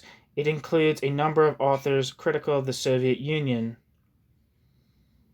Yvonne and Siliga, as well as Trotsky, Freud, etc., but not Stalin or Lenin, apart from the latter's notebooks on Hegel's dialectics. End footnote. As we have seen, Écoute Citoyenne, published by Rizzi in 1940, was not an instantaneous political turn on Rizzi's part. He had previously solicited the political attention of fascists as well as communist leaders, and a letter explaining his political ideas to the Paris prefect of police, dated April 1940 and printed as part of the pamphlet, declares his willingness to work with the, quote, bourgeois right, Laval, Caillou, etc., end quote, some men of large spirits such as M. Diet.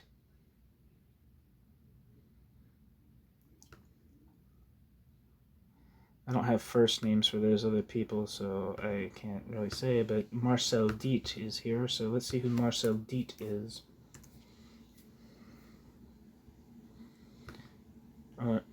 Marcel Diat. This looks like how it's actually said. Just because there's an... I don't know, maybe I'm wrong. Doesn't matter.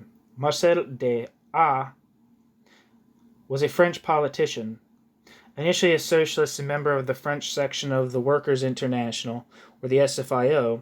Marcel Diat led a breakaway group of right-wing neo-socialists out of the SFIO in 1933. During the occupation of France by Nazi Germany, Marcel Diat founded the collaborationist National Popular Rally. In 1944, Marcel Diat became Minister of Labor and National Solidarity in Pierre Laval's, there we are, we'll open that tab, Pierre Laval's government in Vichy, before escaping to the Sigmaringen enclave, along with Vichy officials, after the Allied landings in Normandy. Condemned in absentia for collaboration, he died while still hiding in Italy. And when did he die? What's his date? No, 1955. They couldn't get him in Italy a night before 1955. Pierre Laval.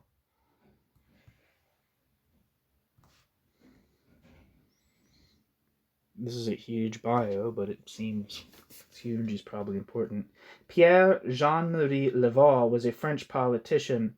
He lived from 1883 to October 1945. He was a French politician. During the Third Republic, Pierre Laval served as Prime Minister of France from 1931 to 32, and from 1935 to 36. Laval again occupied the post during the German occupation from 1942 to 44. A socialist early in his life, Laval became a lawyer in 1909 and was famous for his defense of strikers, trade unionists, and leftists from government prosecution. In 1914, Laval was elected to the Chamber of Deputies. Pierre Laval was elected to the Chamber of Deputies as a member of the French section of the Workers' International, SFIO, and he remained committed to his pacifist convictions during the First World War. After Pierre Laval's defeat in the 1919 election, Laval left the SFIO and became mayor of Aubervilliers. In 1924, Pierre Laval returned to the chamber as an independent and was elected to the Senate 3 years later. Pierre Laval also held a series of governmental positions, including Minister of Public Works, Minister of Justice, and Minister of Labor. In 1931, Pierre Laval became Prime Minister, but his government fell only a year later. Laval joined the conservative government of Gaston Doumergue in 1934 and served as Minister of the Colonies and then Foreign Minister. In 1935, Pierre Laval again became Prime Minister. Seeking to contain Germany, Pierre Laval pursued foreign policies favorable to Italy and the Soviet Union, but Pierre Laval's handling of the Abyssinia crisis, which was widely denounced as appeasement of Benito Mussolini, prompted Pierre Laval's resignation in 1936.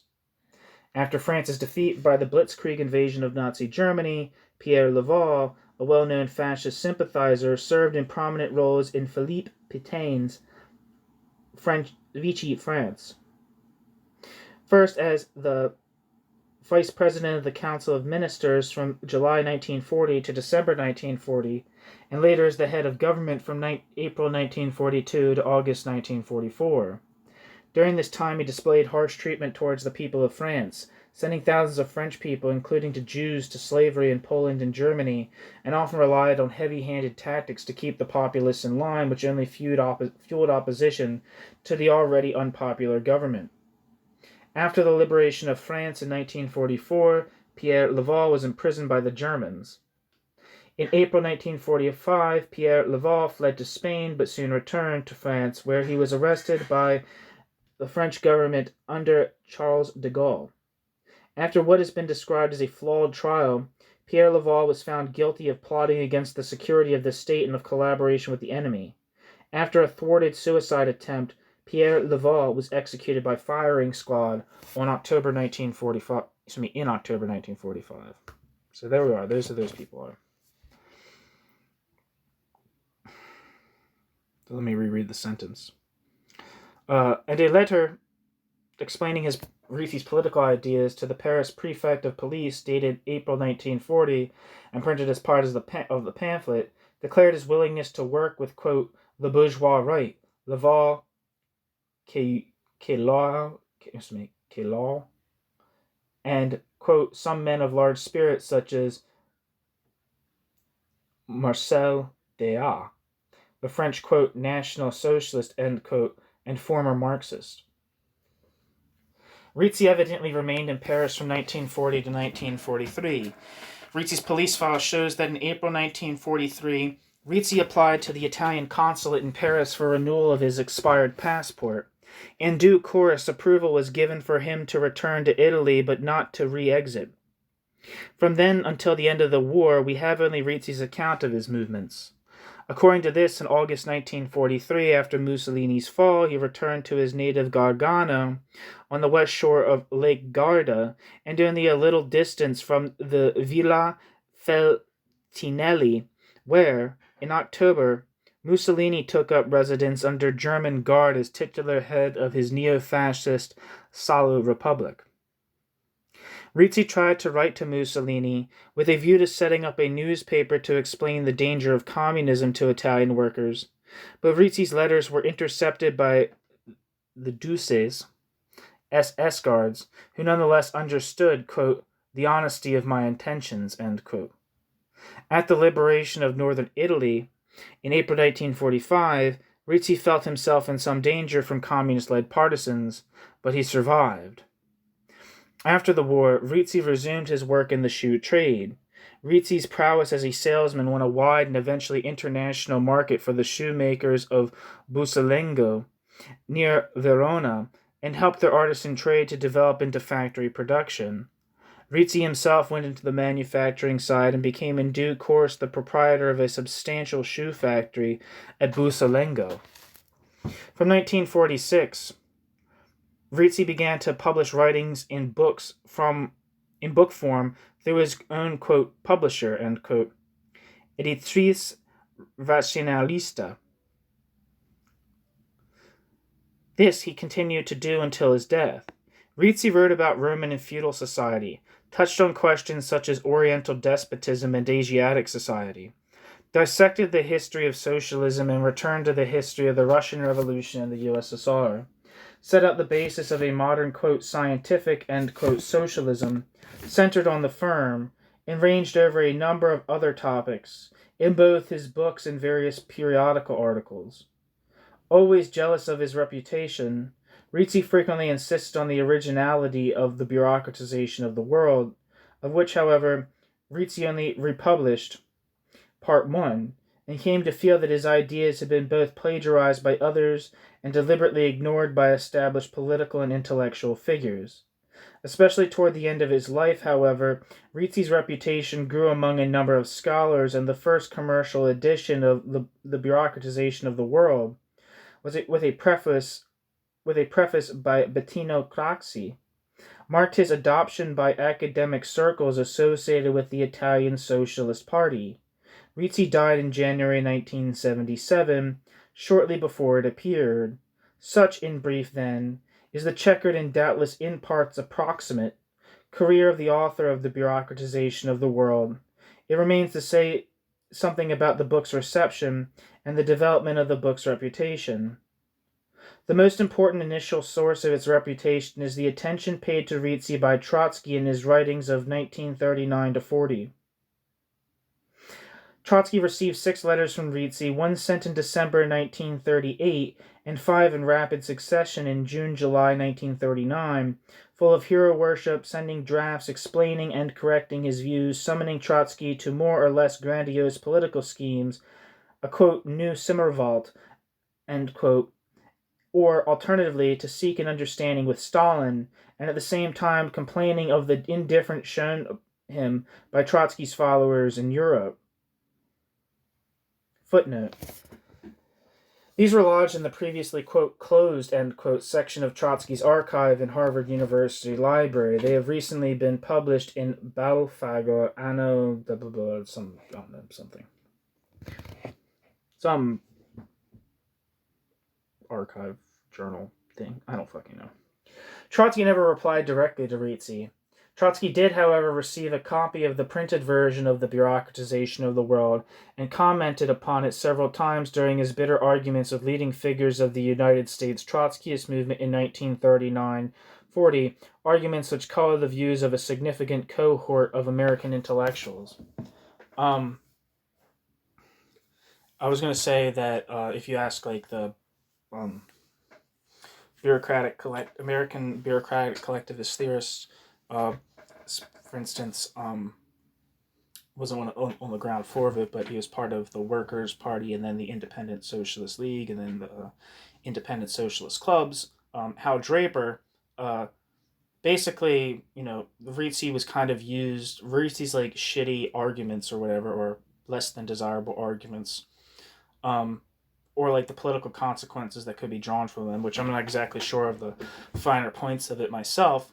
But basically, Trotsky used Rizzi's arguments against other people, like to say that, like, oh, like in the sense of like, this is what are the political and theoretical consequences of what's being said, and tries to kind of uses like, I don't know, what's the word?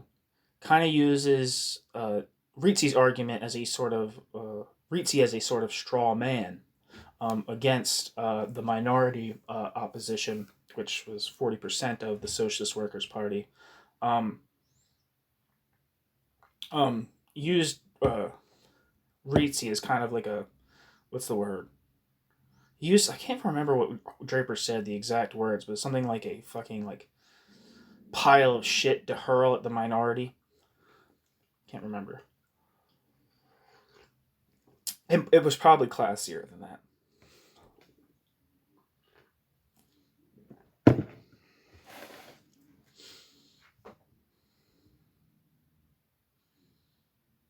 So where are we?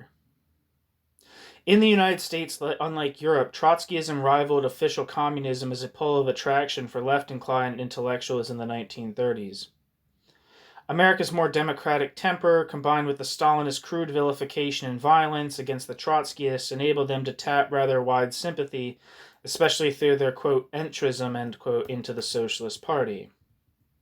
That would have ended by this time. That was part of like the so-called American French turn in US Trotskyism. Among its members, sympathizers, or empathizers, American Trotskyism could count not only on Burnham, but Philip Rov, who I don't know who that is.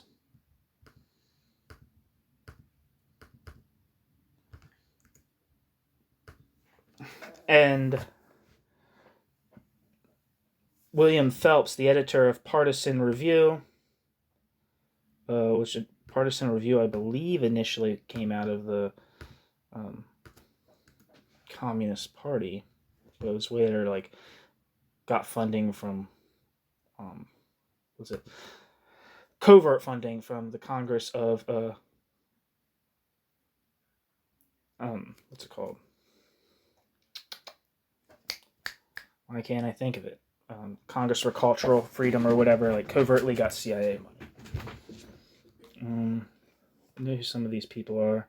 And their friend from Yale, Dwight MacDonald, James T. Farrell, and more fleetingly, Saul Bellow, Hal Draper, and his young admirer, Irving Howe, the subsequent neoconservative Irving Kristol, the black historian C.L.R. James, and a wide number of others.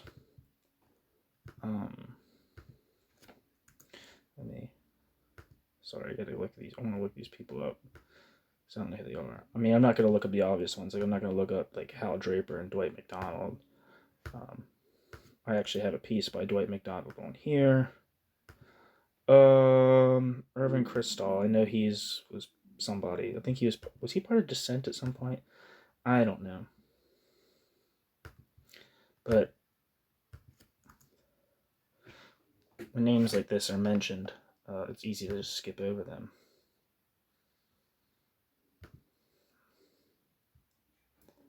I'm not seeing anything for William Phelps. James T. Farrell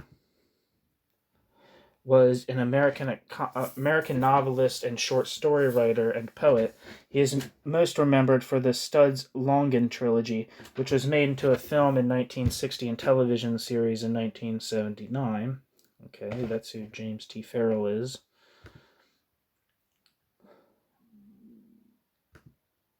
Sorry, my stomach's growling. Saul Bellow was an Canadian-American writer. For his literary work, Bellow was awarded the Pulitzer Prize, the 1976 Nobel Prize in Literature, and the National Medal of Honor. Bellow was the only writer to win the National Book Award for Fiction 3 times, and he received the National Book Foundation's Lifetime Medal for Distinguished Contribution to American Letters in 1990.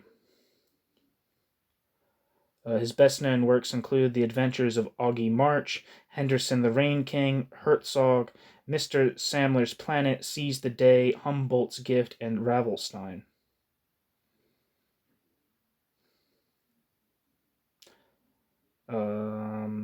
It says, Bellow said that all his characters, Eugene Henderson of Henderson the Rain King was the one most like himself.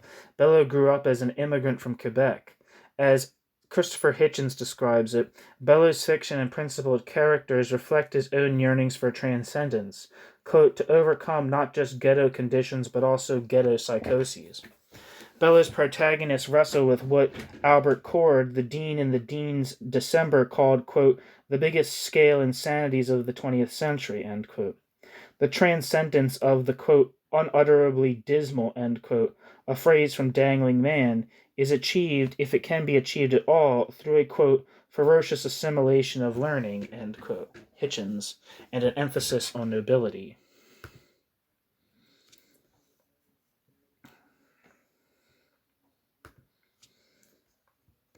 And it says Irving Kristol was an American who lived from January 1920 to September 18th, 2009, was an American journalist who was dubbed, quote, the godfather of neoconservatism, end quote. As a founder, editor, and contributor to various magazines, Irving Kristol played an influential role in the intellectual and political culture of the latter half of the 20th century. After his death, he was described by the Daily Telegraph as being, quote, perhaps the most consequential public intellectual of the latter half of the 20th century, end quote. So that's Irving Kristol.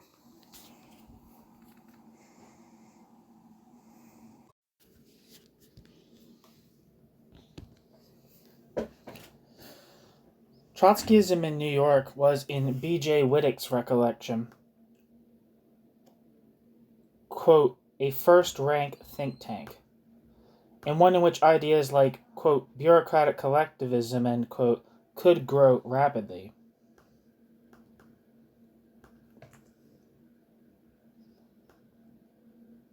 It says that B.J. Wittick, born Bronco J. Wittick in Usani, present-day Croatia, born on October 25th, 1910, and he died in Ann Arbor, Michigan in June 2008, was an American labor activist in the United Auto Workers Union and socialist movements.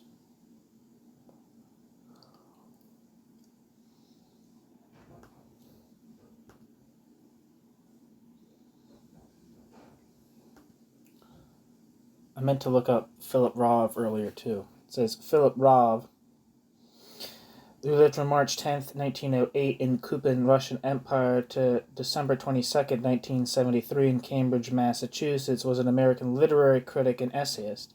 In 1933, Rov and William Phillips co-founded Partisan Review, one of the most influential literary periodicals in the first half of the 20th century. Initially affiliated with the Communist Party and adhering to their agenda of proletarian literature, Rov went on to publish a broad spectrum of modern writers in the pages of his magazine. He was one of the first to introduce Kafka to American readers.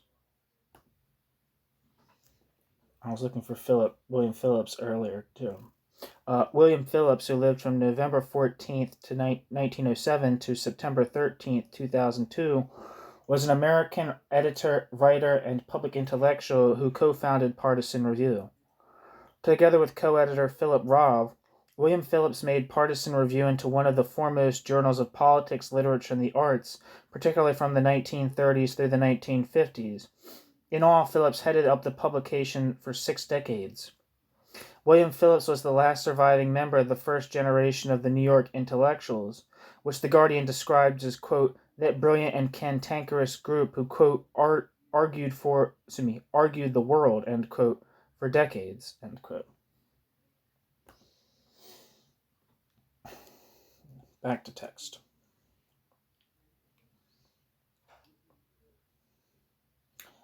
Footnote. The atmosphere of student and intellectual Trotskyism in New York is captured in a number of memoirs, most benignly in those of Irving Howe, 1982, and Irving Kristol, 1983. For Irving Howe, its denizens were, quote, enchanted captives heading straight into the hermetic box of a left-wing sect, end quote.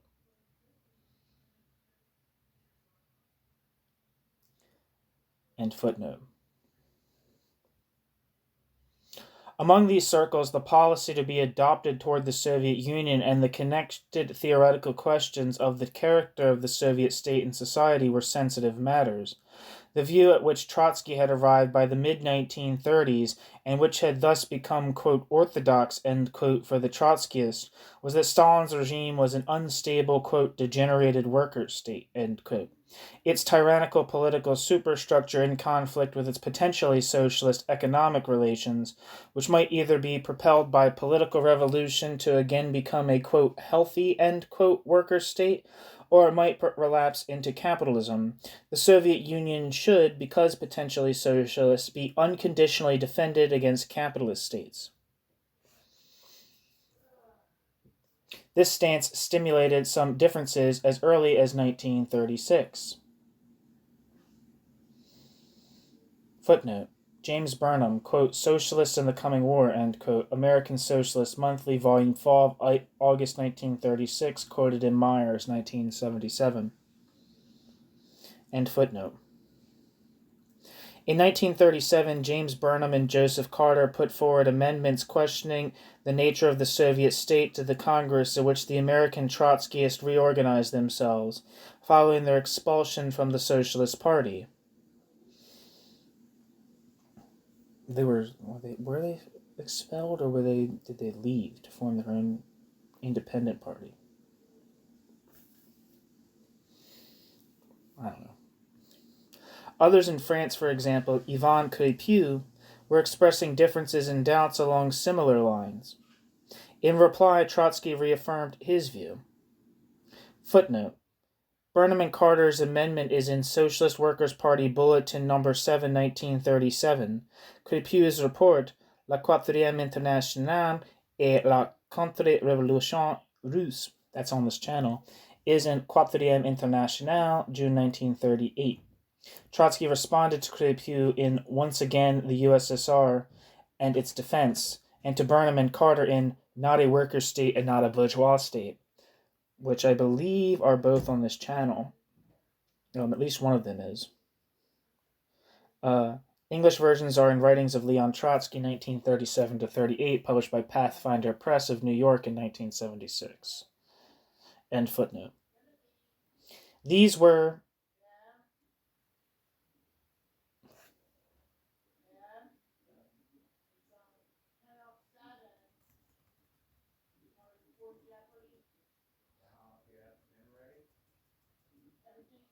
These were the exchanges which in part Rizzi picked up from the French Trotskyist press in 1938 and which triggered the bureaucratization of the world.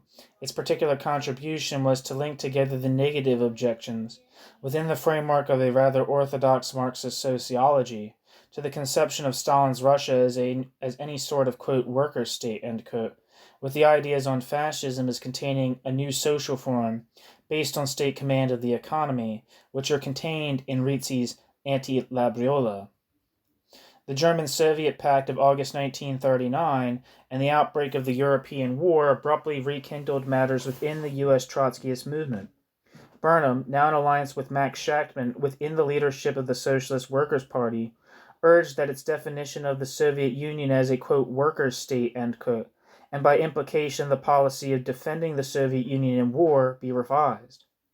In the bitter polemic and subsequent split which ensued, Trotsky from Mexico found himself acting as the chief literary combatant for the other faction of the U.S. Trotskyist leadership under James Cannon. In effect, Trotsky's theoretical responses to events following August 1939 were produced via his arguments with Burnham and Shachtman. Early in September 1939, Trotsky received a printed copy of The Bureaucratization of the World. Trotsky immediately seized on its characterization of the Soviet Union and returned it during the polemic as encapsulating what, in his view, necessarily flowed from denying that the Soviet Union was a form of, quote, workers' state, end quote. Rizzi had, quote, the merit of seeking to transfer the question from the charmed circle of terminological copybook exercises to the plane of major historical generalizations, end quote. Trotsky posed the overarching question as two alternative scenarios of historical development. Quote, have we entered the epoch of social revolution in socialist society, or on the contrary, the epoch of the declining society of totalitarian bureaucracy? End quote. And the answer to this, in turn, hinged on whether or not, as Rizzi averred, the state bureaucracy was capable of becoming, in the Marxist sense, a ruling class presiding over a qualitatively distinct social form.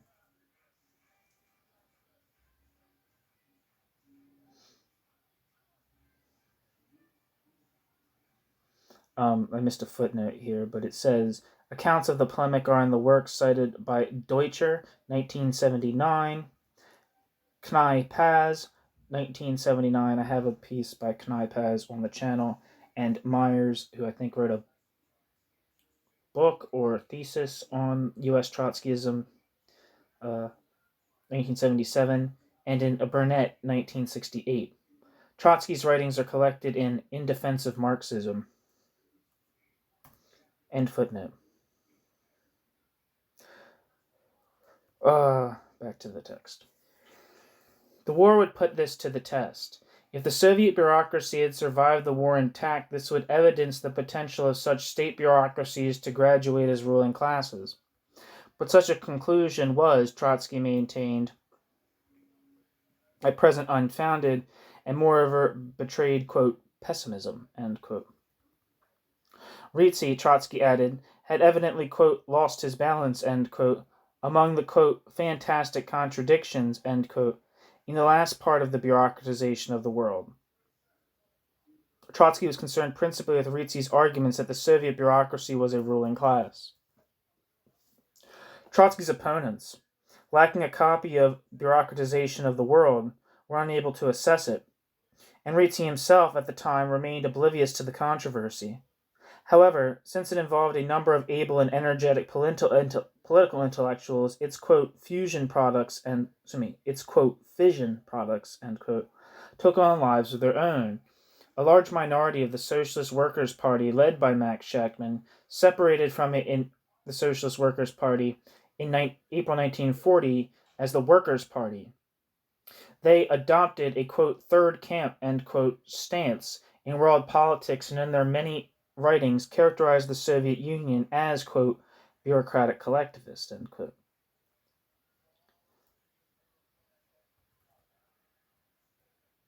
Shachtman. Footnote. A selection of Shachtman's numerous writings about Soviet, quote, bureaucratic collectivism, end quote, was published in book form as The Bureaucratic Revolution by Donald Press in New York in 1962. Shachtman recalled Trotsky's use of, quote, Bruno Rizzi, end quote, in, quote, 1939, Whither Russia, Trotsky and His Critics, end quote. I believe, to my understanding, that Shachtman's numerous writings, this book, The Bureaucratic Revolution, that came out in the late 60s, was after Shachtman's conservative right-wing turn, and therefore is I don't know how heavily it's edited, but it is definitely edited to fit with to be more consistent with his new politics. Now where am I? Back to the text, end footnote. Intrigued by Trotsky's references to Rizzi, one of their number gained access to a copy of the Bureaucratization of the World after the war. That's my emphasis. And in 1948 published one of the early and reasonably objective accounts of the work's content. Fenwick, 1948. More generally, the arguments on the nature of Soviet society continued to resonate among broader groups of Americans.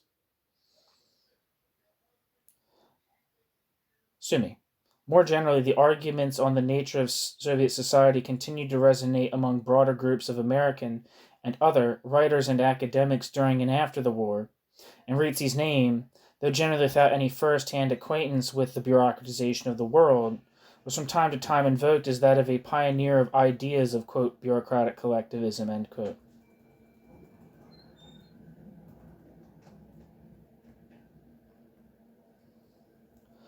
Burnham's polemic with Trotsky in 1939-40 also produced a work with similarities to Rizzi's, which became, if not a classic, certainly a bestseller, The Managerial Revolution. Footnote. It sold around 10,000 copies in the first 6 months or so, according to Dwight MacDonald's review in Partisan Review, January-February 1942. In footnote. Burnham initially joined Shachtman's Workers' Party when it split with Trotsky, but almost immediately left with Shachtman's Workers' Party. And the Managerial Revolution was written during 1930 while he was still in full recoil from the Marxism he had espoused for the previous 7 or 8 years. It was published in the spring of 1941, before Hitler's attack on the Soviet Union. Its central ideas, that managerial power was supplanting private property as the basis of rule in a new form of society, and that the world was headed towards division between a few rival managerial superpowers centered in Burnham's view on the United States, Western Europe, and Japan, together with its lively style and wealth of examples, gained it during and after the war a very wide readership, and its title became a catchphrase of sociological journalism. Burnham was accused quite early on, and the charge has been repeated many times up to the present, of having plagiarized Bureaucratization of the World to write the Managerial Revolution, and this is a matter on which this introduction can scarcely avoid commenting. The first to commit this accusation to print, as far as I am aware, was Joseph Hansen, one of Trotsky's secretary bodyguards and a leading, quote, orthodox, end quote, Trotskyist after the rupture with Burnham, in a rather abusive review of the Managerial Revolution in June 1941. For the reasons I have indicated above, it is very unlikely that Burnham in New York had access to a copy of the Bureaucratization of the World before writing the Managerial Revolution. On the other hand, Hansen's opinion, close to the scene of events in Mexico and New York, must be taken seriously. However, it is quite possible that, in the highly acrimonious atmosphere engendered by Burnham's departure from the Trotskyist movement, Hansen simply drew on Trotsky's comparisons of Burnham's earlier ideas and Rizzi's, which gave Rizzi credit for the greater boldness and generality, but do not suggest plagiarism, and converted them into an accusation of unacknowledged borrowing. None of those within or around Trotskyist circles in New York at the time, whom I have been able to consult, who generally remember the Trotsky-Burnham polemic vividly, recall a copy of Bureaucratization of the World being in circulation at the time. For Hansen's accusation to be true, therefore, we must suppose that Burnham obtained a copy, but made no public reference to it, and simply used it as the basis of the Managerial Revolution. This seems implausible. Giorgio Galli's obituary of 1977 of Rizzi's repeats Rizzi's conclusion that Trotsky sent his own copy of the Bureaucratization of the World to, quote, the most intelligent of his followers, the young James Burnham, end quote, but without any supporting evidence. Rizzi elsewhere asserts that in 1940, Hachette sent a copy to New York and implies this was to Burnham. End footnote.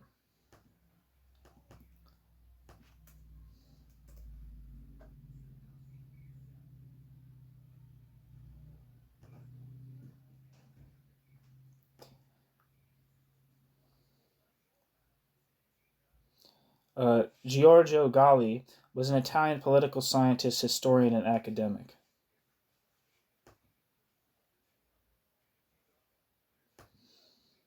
Okay, end footnote. Subsequent independent accusations of plagiarism have arisen from the similar arguments of the two books. Navio, when he first read the Managerial Revolution in 1945, concluded that its ideas were copied from the Bureaucratisation du Monde. Rizzi himself, when the Managerial Revolution was drawn to his attention in 1951, conducted a brief correspondence with Burnham and concluded that he had been plagiarized, a charge he repeated vehemently and bitterly up to his death. And the accusation has been repeated by the recent commercial editions of parts of the Bureaucratization of the World and by a number of academics and others, but never with any supporting evidence. My own view is that the accusation is unproven and unlikely to be true. The similarities, some of them rather striking, can be explained by the fact that the authors wrote at about the same time from backgrounds which had much in common, and by the ideas that were already, quote, in the air, end quote. even if there was a degree of derivation, and Burnham, of course, knew Trotsky's summary of Rizzi, which would naturally have struck a chord in his own thinking, Burnham adds much that is his own, or from different sources, in many of his historical analogies or current illustrations, for example, and in the distinctive modification he makes to Marxist historical scenarios or socioeconomic models. Burnham's arguments that ownership of the means of production cannot realistically be divorced from control over them, and that corporate control by managers led to, quote, corporate exploitation, end quote, through the state, parallel, but are quite distinct from Rizzi's insistence that exploitation under, quote, bureaucratic collectivism, end quote, necessarily implies a new form of collective class property.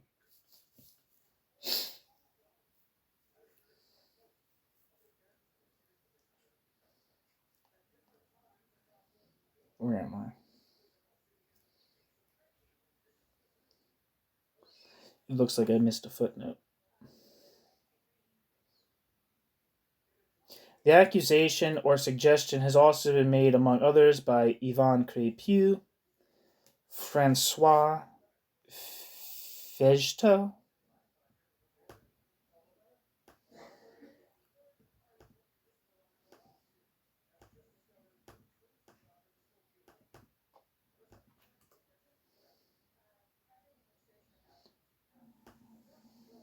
Ferenc Fejto, known as Francois Fejto, was a Hungarian-born French journalist and political scientist specializing in Eastern Europe. Yeah. Are you ready for Ruben? If you're making them, that's good now. If you're ready, I'm ready. Ruben time, baby.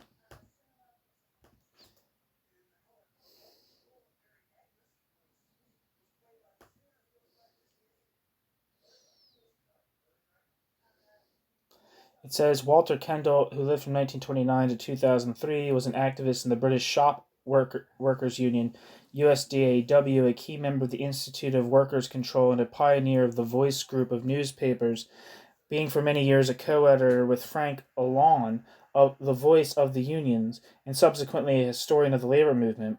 He was rare in that whilst being a convinced and sincere Marxist, he never accepted that any of the current varieties of Bolshevism represented a legitimate development of Marx's viewpoint. Repelled by what he saw as a manipulative attitude to the working class and its institutions, Kendall was determined to investigate the historical roots of this tradition and went to Ruskin College on a Labor Party scholarship in 1963, and then on to a B.Lit degree at St. Catherine's College, Oxford. The result of his researches was the book for which he became famous, The Revolutionary Movement in Britain, 1900 to 1921, which used an incredible mass of material to argue that Marxism in this country was slowly developing to maturity when it was diverted by Russian intrigue, leaving us with the Communist Party of Great Britain and its successor sects, which have ever since failed to come to terms with the particular tradition, structure, and functioning of the British labor movement. A further stint as senior research fellow at Nuffield College in 1970 to 73 led to the writing of World Revolution, the Russian Revolution, and the Communist International, 1898 to 1935, which has not yet found a publisher. There is a copy of the manuscript in the Al Richardson collection in the University of London Senate House Library, and another copy was passed to the British Library. His last academic appointment was as fellow of the Centre for Contemporary European Studies at the University of Sussex. His interest in labor history were not restricted to Britain. A stint as visiting lecturer at Wayne State University in Detroit in 1967 made him several firm friends among the older generation of socialists in the United States, and the work that went into his book, The Labor Movement in Europe, published by Penguin in 1975, brought Kendall an amazing range of friends and acquaintances. Walter Kendall was not afraid of standing against orthodoxies. His trade union activities brought down the wrath of the right-wing union leaders, whilst his consistent defense of what may best be described as Kautskian Marxism led to many heated discussions with other Marxists, which nevertheless did not prevent Kendall from having many friends amongst them. So that's who Walter Kendall is. Who else accused Burnham of plagiarizing Rizzi.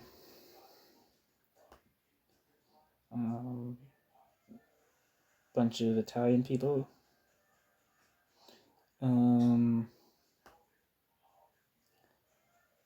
Yeah.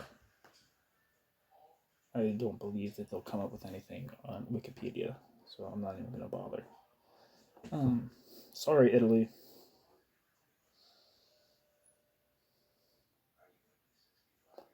Back to the text. Since in general Burnham indicates and draws upon his sources rather freely, it would be the more surprising if he had used bureaucratization of the world without acknowledgement.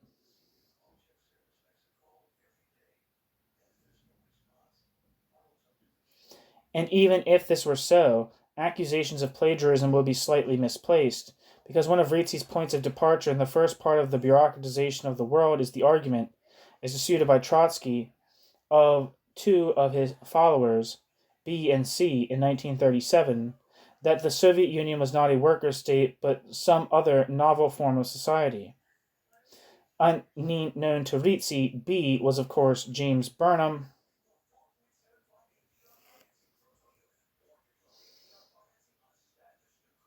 and C was Joseph Carter. So any influence would have been reciprocal. It is worth adding that it is not only from Rizzi that the managerial revolution has been held to be derivative.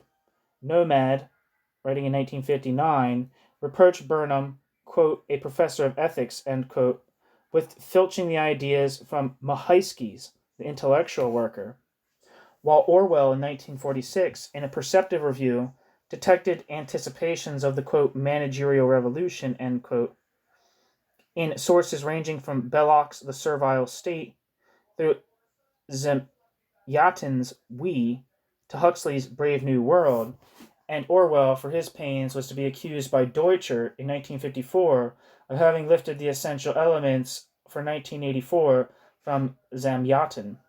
There can be few things more disputed than an idea whose time has come. I know who some of these people are, but I need a refresh. Where am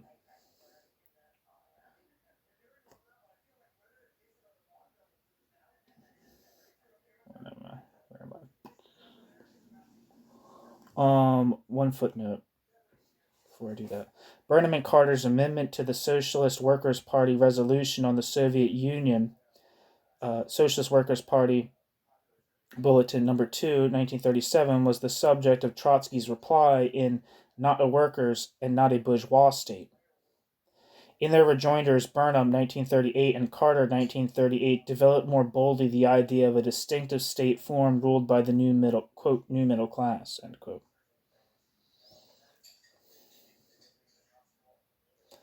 Okay, so I believe it's referring to Max Nomad. I'm not sure.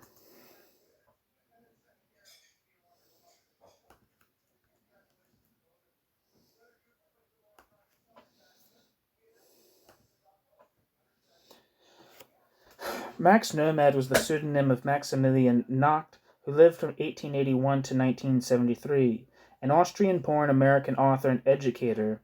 In his youth, he espoused militant anarchism, and in the 1920s, Nomad was a supporter of the Bolshevik Revolution. From the 1940s, he was for many years a political lecturer in the United States.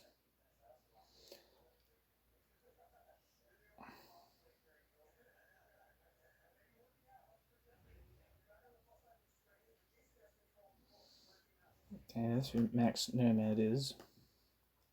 Mahaisky, I believe, was like a guy who criticized the division between the mental and physical labor in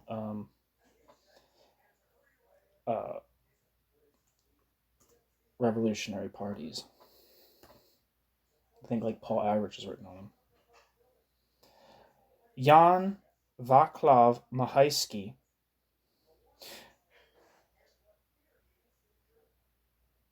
often corrupted in Russian as Mikhaev, who lived from 1866 to 1926.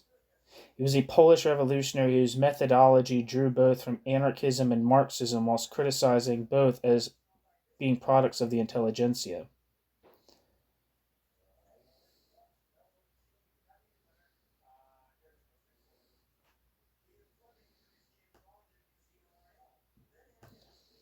Yeah,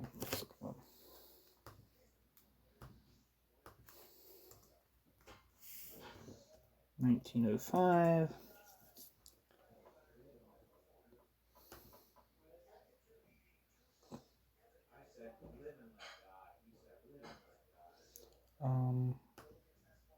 This was looking for Mahayski's The Intellectual Worker. Orwell's Perceptive Review detected anticipations of the managerial revolution, sources ranging from Belloc's Servile State.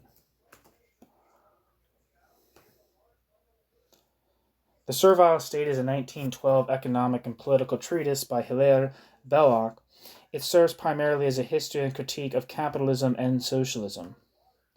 It serves the, quote, servile state, end quote, that Belloc describes as a state in which the proletariat, a majority of civil society dispossessed of the means of production, is compelled by positive law to work for those possessed of means of production. Belloc believed that capitalism was a fundamentally unstable and transitory state of affairs, viewing capitalism as the usurpation of the natural development of property and societal norms. While Belloc states that socialism, which Belloc generally refers to... Okay, I'll be out. Which he generally refers to as, quote, collectivism, end quote, is an alternative to capitalism. He contends that it will also necessarily lead to the servile state, but in a different manner. So, Hilaire Belloc. God. It says Hilaire Belloc was who lived from 1878 to 1953, was a French-English writer and historian of the early 20th century. Belloc was also an orator, poet, sailor, satirist, writer of letters, soldier, and political activist. Belloc's Catholic faith had a strong effect on his works. Belloc became a naturalized British subject in 1902 while retaining his French citizenship. While attending Oxford University, Belloc served as president of the Oxford Union. From 1906 to 1910, Belloc served as one of the few openly Catholic members of the British Parliament. Belloc was a noted disputant, with a number of long-running feuds. Belloc was also a close friend and collaborator of G.K. Chesterton, George Bernard Shaw, a friend and frequent debate opponent of both Belloc and Chesterton, dubbed the pair, quote, the Chester-Belloc, end quote. Belloc's writings encompassed religious poetry and comic verse for children. Belloc's widely sold cautionary tales for children includes, quote, Jim who ran away from his nurse and was eaten by a lion, end quote, and, quote, Matilda who told lies and was burned to death, end quote. Belloc wrote historical biographies and numerous travel works, including The Path to Rome, published in 1902.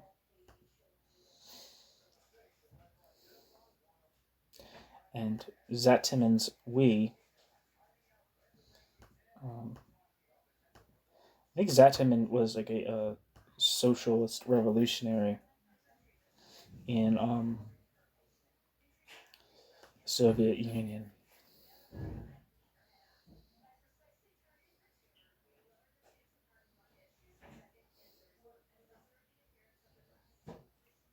His biography is way too long, but it'll just say that Evgeny Zamyatin, was sometimes anglicized as Eugene Zamyatin, was a Russian author of science fiction, philosophy, literary criticism, and political satire.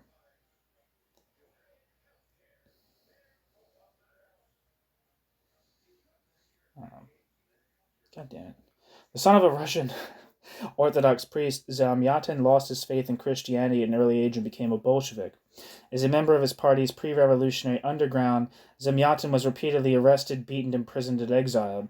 However, Zamyatin was just as deeply disturbed by the policies pursued by the All-Union Communist Party following the October Revolution as he had been by Tsarist policy.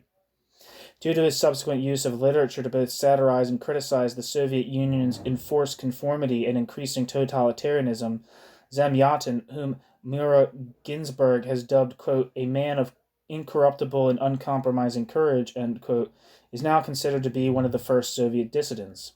Zamyatin is most famous for his highly influential and widely imitated 1921 dystopian science fiction novel We, which is set in a futuristic police state.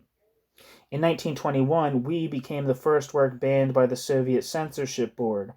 Ultimately, Zamyatin arranged for We to be smuggled to the West for publication. The outrage this sparked within the party and the Union of Soviet Writers led directly to the state-organized defamation and blacklisting of Zamyatin and his successful request for permission from Joseph Stalin to leave his homeland. In 1937, Zamyatin died in poverty in Paris. After his death, Zamyatin's writings were circulated in samizdat and continued to inspire multiple generations of Soviet dissidents.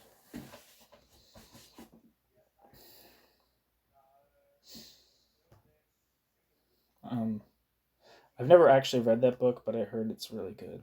I'm going to assume that everybody knows who Huxley and Deutscher are. So this whole thing isn't reading bio entries. I hope for those who listen to these things, the bio entries aren't just tedious, but they're actually helpful, because it's really easy to just look over references like these and completely forget or not learn anything because they're just kind of mentioned in passing. But I would like to, I like to read the references. I like to look up things that I don't know. I like to look up words I don't know and people and other things that I don't know. How original was Rizzi's The Bureaucratization of the World, and how far are the larger claims made for and by him as a theorist on the basis of it justified? Since the war, the bureaucratization of the world has been cited as a pioneering work in several different contexts. The first is among macro-sociologists, concerned with the effects on social structure of bureaucracy of the state and of the increasing importance of technical or intellectual acquirements, relative to physical means of production or private property, especially where the writer has an interest in the history of sociological ideas. An excellent example is Daniel Bell, who credits Rizzi with both the concept and the phrase of bureaucratic collectivism, and weaves this among the strands of thought he sees as contributing to the notion of, quote, post-industrial society, end quote. From this perspective, Rizzi's contribution lies in discerning trends common to all industrially developed societies and their consequent, quote, convergence, end quote.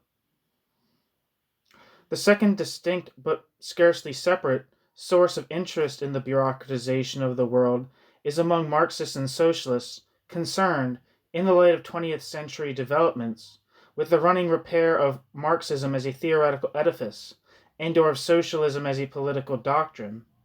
Starting with Trotsky, this forms a more varied and larger group, holding Rizzi to be more original, and among whom what is drawn from him is more shaped by political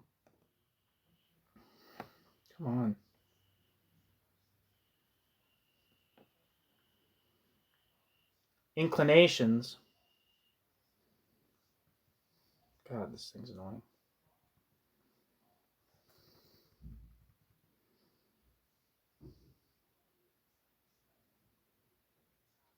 More shaped by political inclinations. There is, first of all, the characterization of communist states as neither state capitalist nor any form of socialism, but, quote, bureaucratic collectivist, end quote. Even if it is the notion rather than the phrase that is adopted. Bureaucratic collectivism is a distinct social form, with its own laws of motion, and ruled by a new dominant class rooted in the state bureaucracy. These writers then find it necessary to situate bureaucratic collectivism within an overall pattern of historical development towards socialism, and at this point they mostly depart from Rizzi's simple insertion of it as an extra, if unexpected, social form to be added to Marx's scenario between capitalism and socialism. There are good reasons for this, since Marx's analysis in Capital was aimed at showing how the organic development of capitalism produces the basis of socialism. If what, in fact, emerges in the first instance is, quote, bureaucratic collectivism, end quote, there is no particular reason to suppose that socialism will then follow it. Thus, while adopting much of Rizzi's descriptive characterization of bureaucratic collectivism, later Marxists generally seek to limit the category's scope. This is perhaps what Martin Craigier is pointing to when he speaks of bureaucratic collectivism as a concept which arises essentially as a heresy within the Marxist tradition.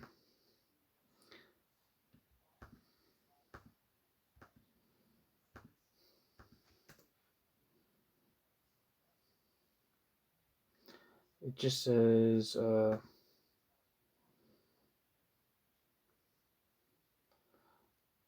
Martin Craigier is an Australian academic.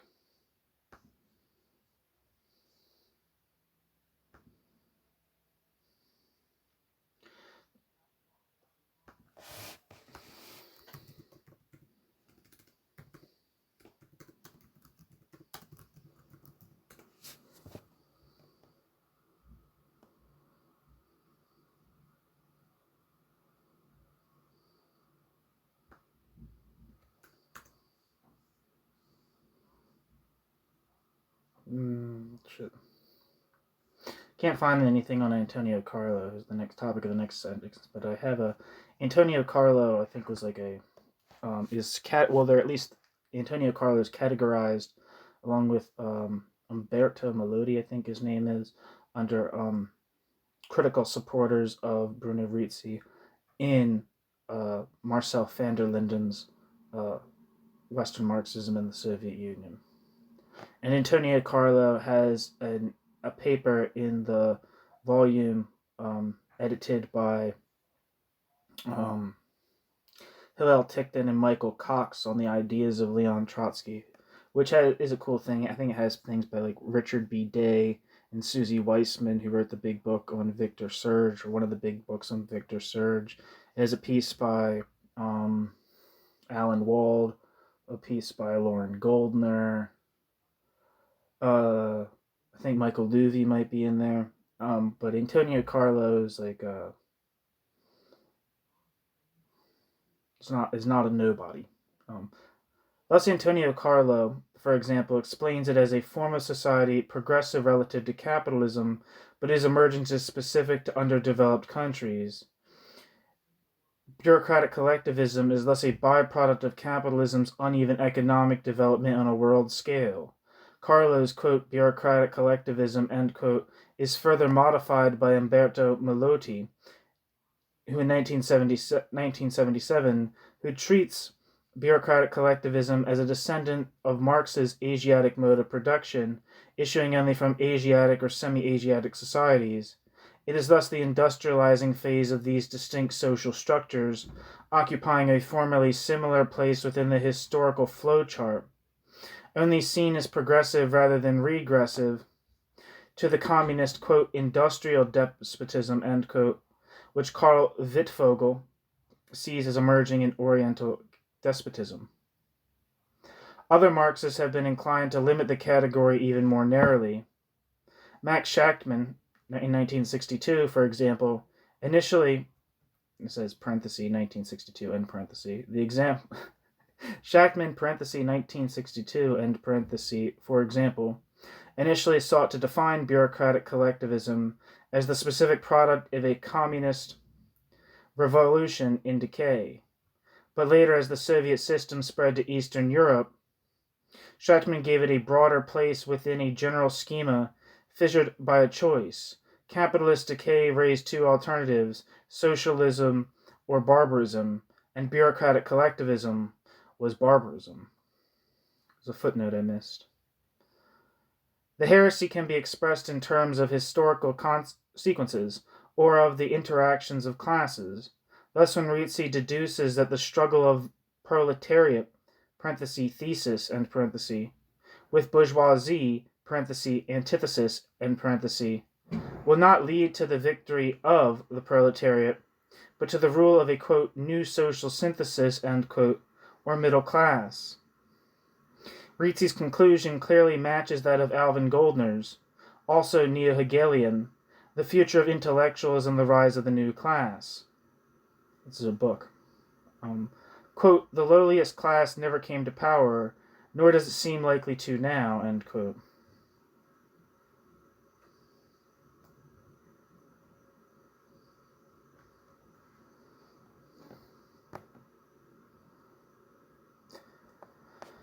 While adopting the phrase, each author draws only selectively on the analytic ingredients of Rizzi's concept of bureaucratic collectivism. For example, Carlo, one of those most heavily indebted to Rizzi, bars the emphasis on collective property, but rejects the notion, which Rizzi developed further after the war, of bureaucratic collectivism as a recrudescence of feudalism, or the idea that it is immanent also in fascism or in state intervention in general.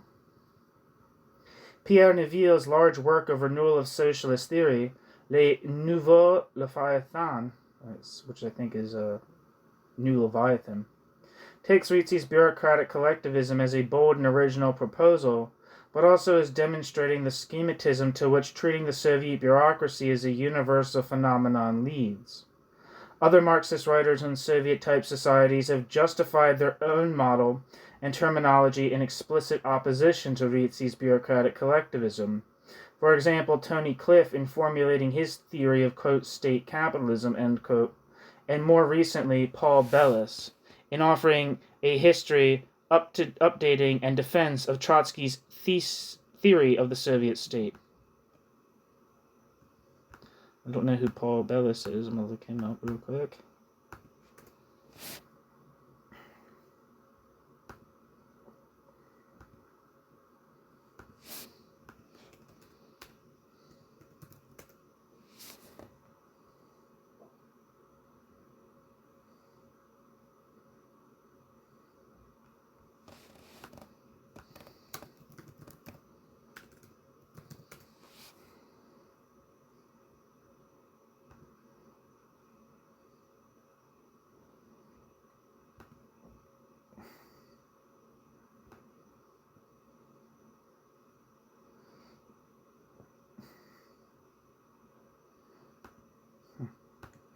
Interesting. I'm just saying like an article here that says bureaucratic collectivism, state capitalism, and Marxist theory of the state from a book called Marxism in the USSR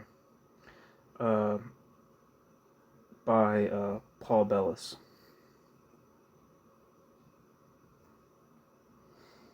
I don't remember his name from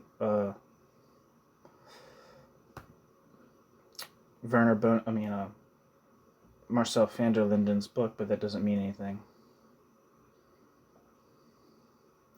One of Trotsky's central arguments was also revived by the French communist Jean Ellenstein,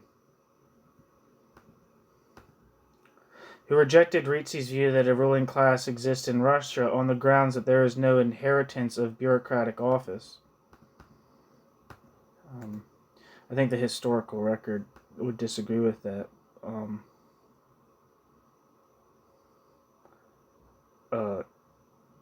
Insofar as I think in the early Stalinist period, obviously it's so quickly forming that you can't really say that, but I think it is the case that by like the 1960s, definitely like a new like class that spread its privileges onto the next generation was intact.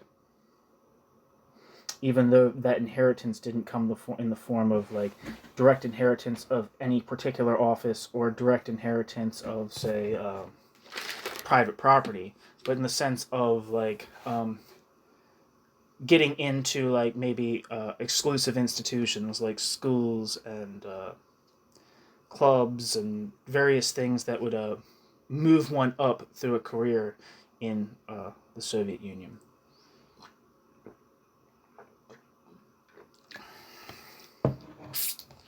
It just says Jean Ellenstein.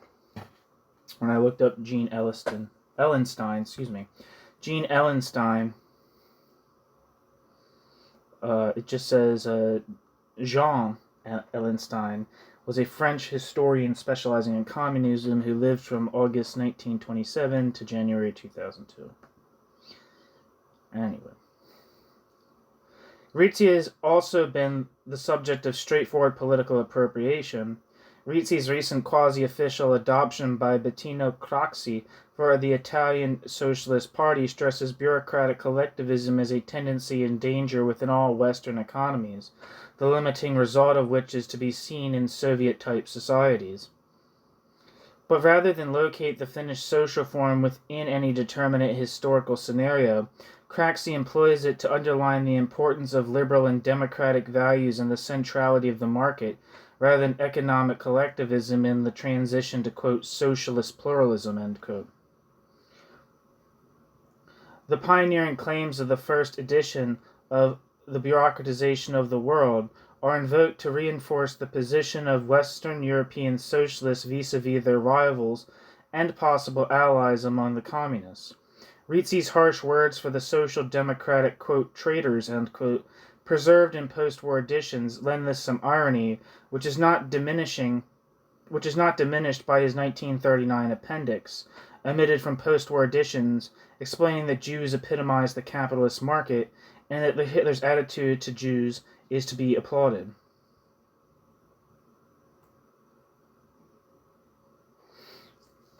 Earlier, Giorgio Galli, in somewhat more rounded appreciations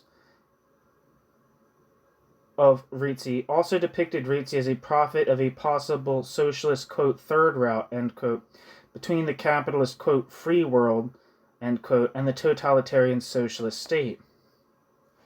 I think we already looked up who Giorgio Galli is, but let's look again.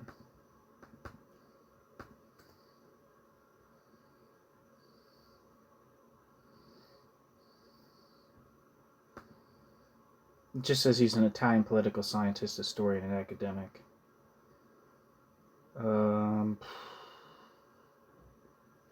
in Milan on the 10th of February 1928,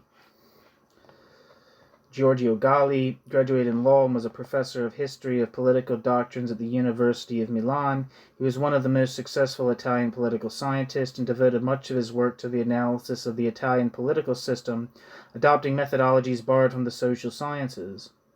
His production as a historian was mainly oriented to contemporary Italian history, in particular to the post-war period.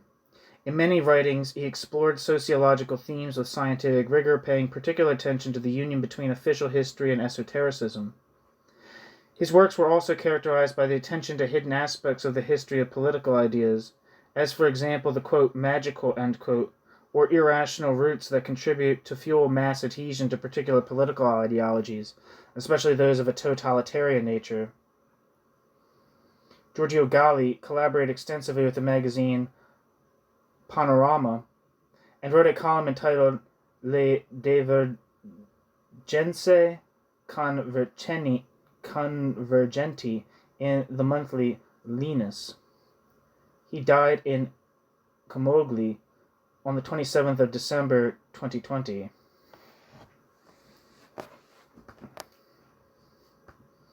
Anyway, earlier, Giorgio Galli, in somewhat more rounded appreciations of Rizzi, also depicted Rizzi as a prophet of a possible socialist, quote, third route between the capitalist, quote, free world, end quote, and the totalitarian socialist state.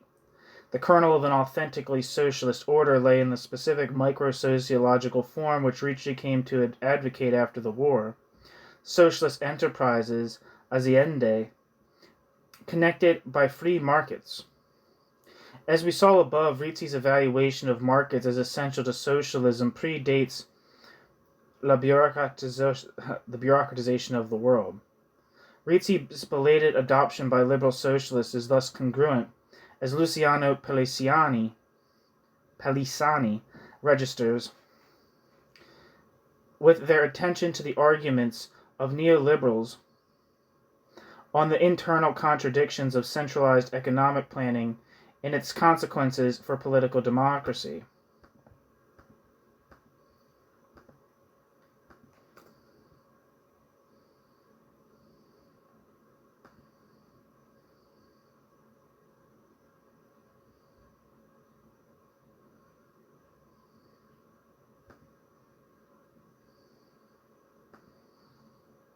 Yeah, it just says the Luciano Pellicani was a sociologist, journalist, and university professor.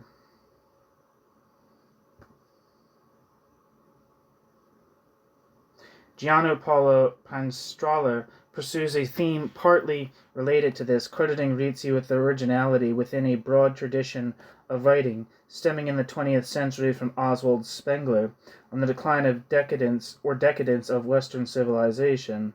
Rizzi's contribution was to provide a social structural analysis, explaining cultural and psychological phenomena of decay, when applicable not only to the 20th century but also, for example, to the decline of Roman imperialism. The key lay in the degeneration and, quote, saturation, end quote, of the market, bringing the state and its growing bureaucracies to intervene in wider and wider areas of social life, leading to the ossification and decay of society's spontaneous functioning. Enough has been said to show that Rizzi's influence and the significances imputed to the bureaucratization of the world have been rather varied.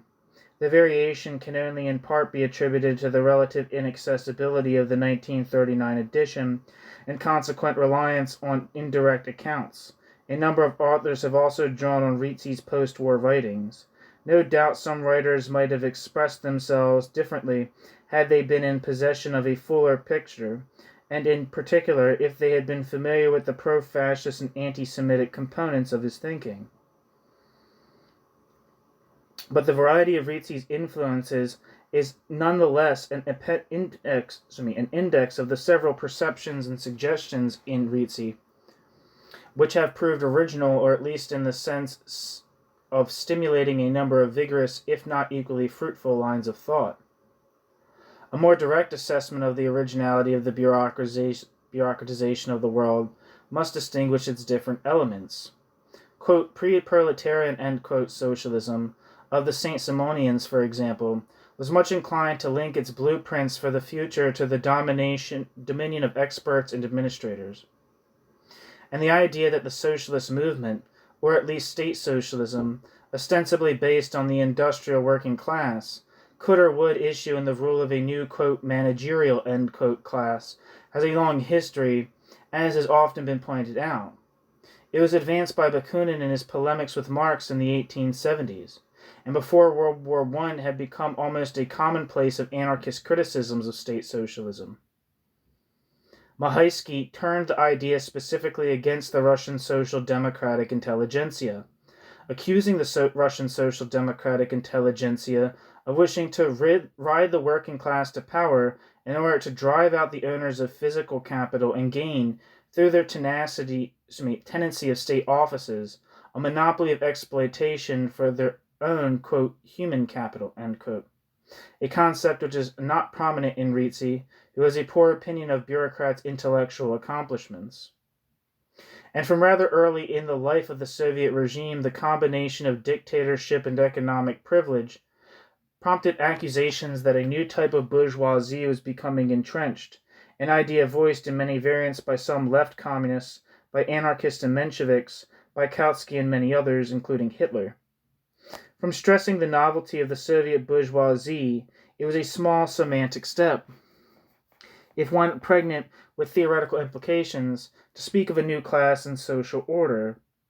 In 1929 to 1930, Christian Rakovsky, in Internal Soviet Exile, pointed to a new, quote, class of rulers whose basis was, quote, a type also new of private property, the possession of state power, end quote. Christian Rakovsky, 1930. In France, during the 1930s, the Austrian disciple of Bukharin, Otto Mackel, Lucien Leroy, modified Marx's analysis in Capital to explain the Soviet bureaucracy's economic exploitation. 1 second.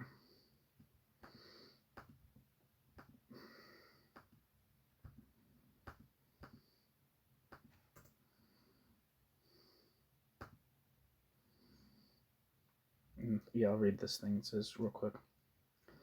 It says Otto Mackel, who lived from 1898 to 1973, better known as Lucien Leroy, or Leroy, was an Austrian Marxist and author, mostly known in the English-speaking world for his book Marxism, Democracy. Lucien Leroy was part of the anti-Stalinist left. In Marxism and Democracy, Lerat provides an examination into the views of Rosa Luxemburg and a critique of Leninism. Michel, or Lerat, examines the way Rosa Luxemburg describes the changing roles of governing forces away from simply imposing their will to maintain power to a system of enlightening the masses and becoming a function of the masses' collective or majoritative portion of their collective wills. Lerat was one of the first to argue that Soviet society was neither capitalist nor socialist, but a bureaucratic oligarchy.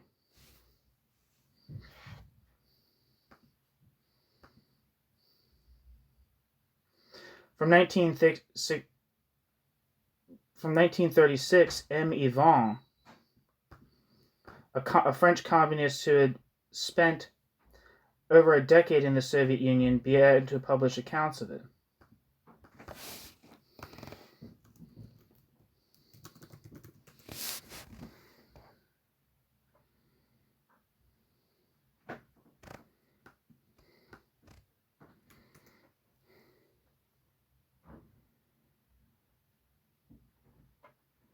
Yeah, I'm not really seeing anything for M. Yvan.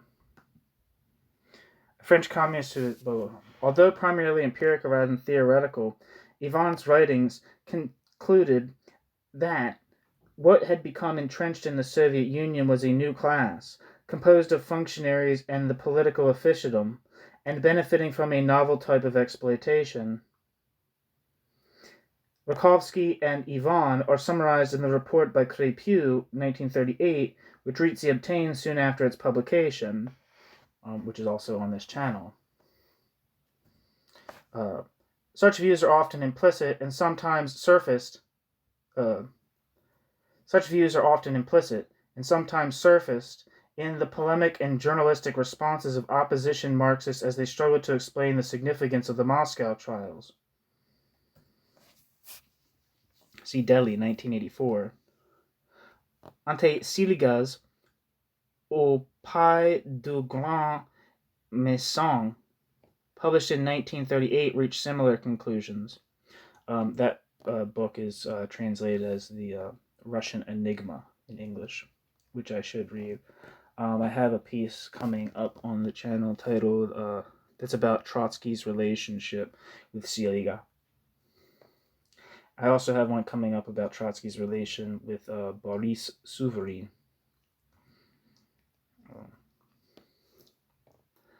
Later editions contain his reports of Marxists and Stalin's, quote, isolators, end quote, who maintain that the Soviet Union was a new social formation, equivalent to, quote, Kemalist Turkey, Fascist Italy, Germany on the march to Hitlerism, and the America of Hoover Roosevelt, end quote, and were, quote, expelled, end quote, by their fellow political prisoners for their opinions.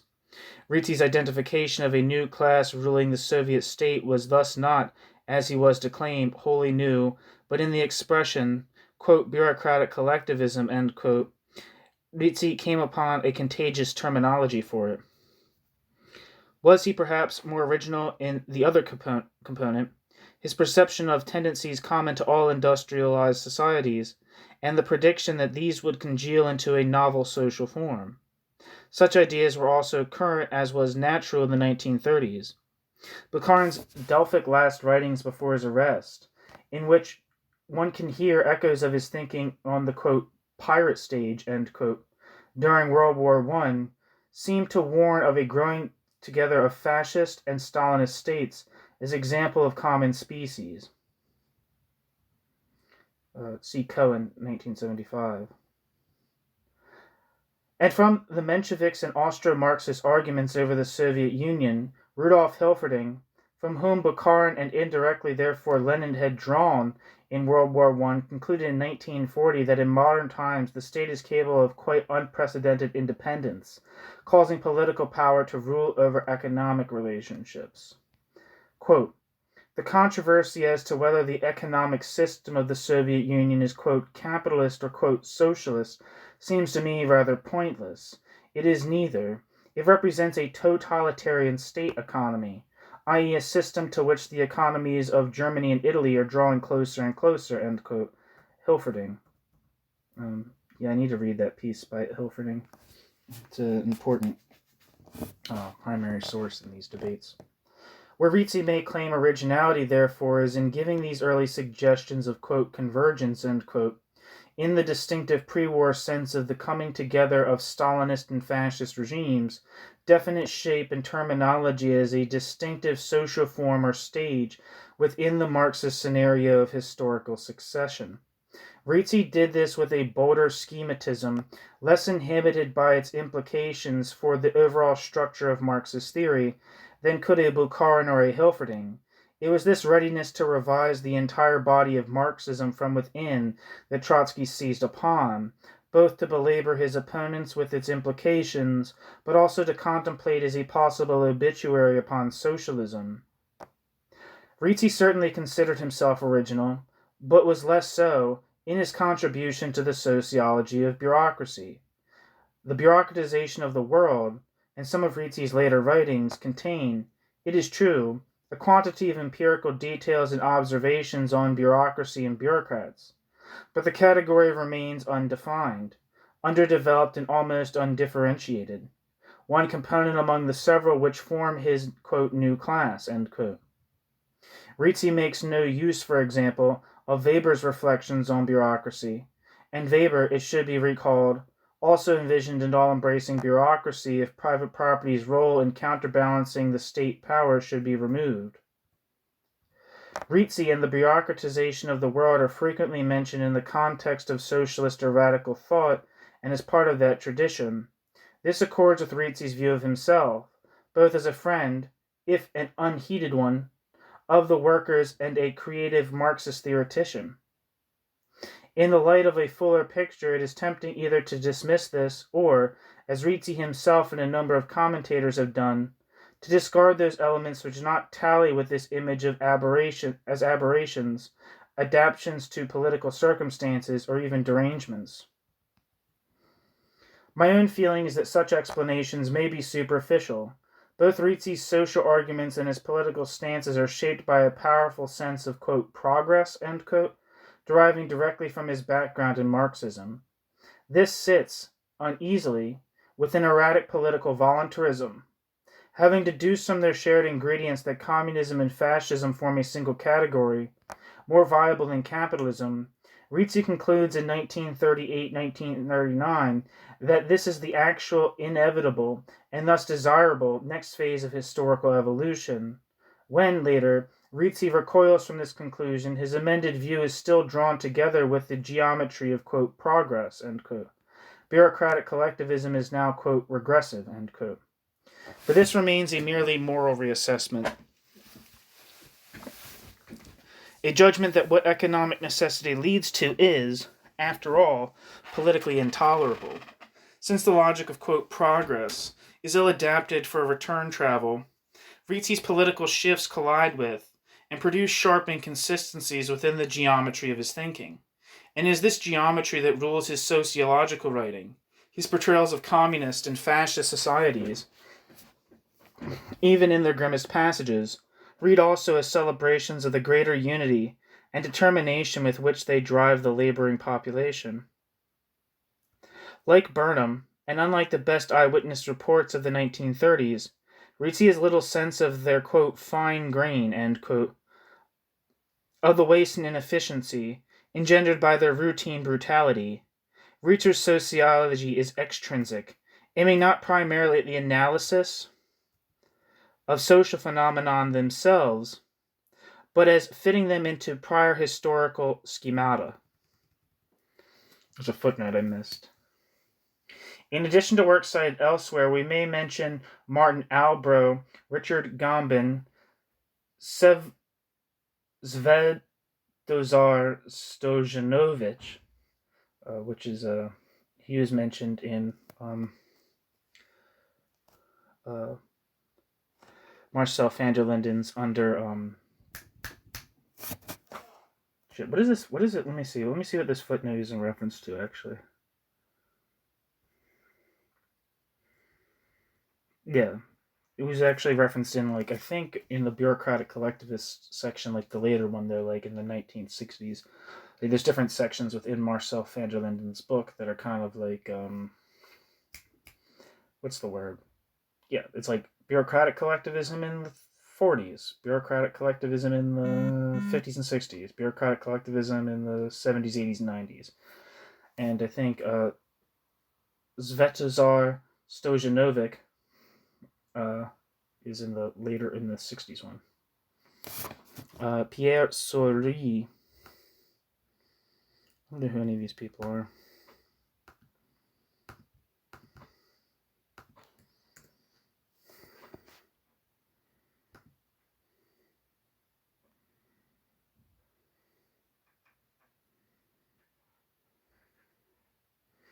Now, this is a footnote, so I'm not going to go through and look up all these people, but so Richard Gombin, Svetozar Stojanovic, Pierre Suri, Marianne Sauer, Seep Sturman, and Donald Hodges.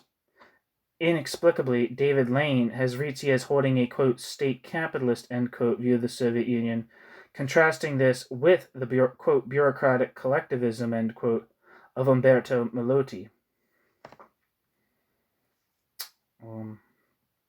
End footnote.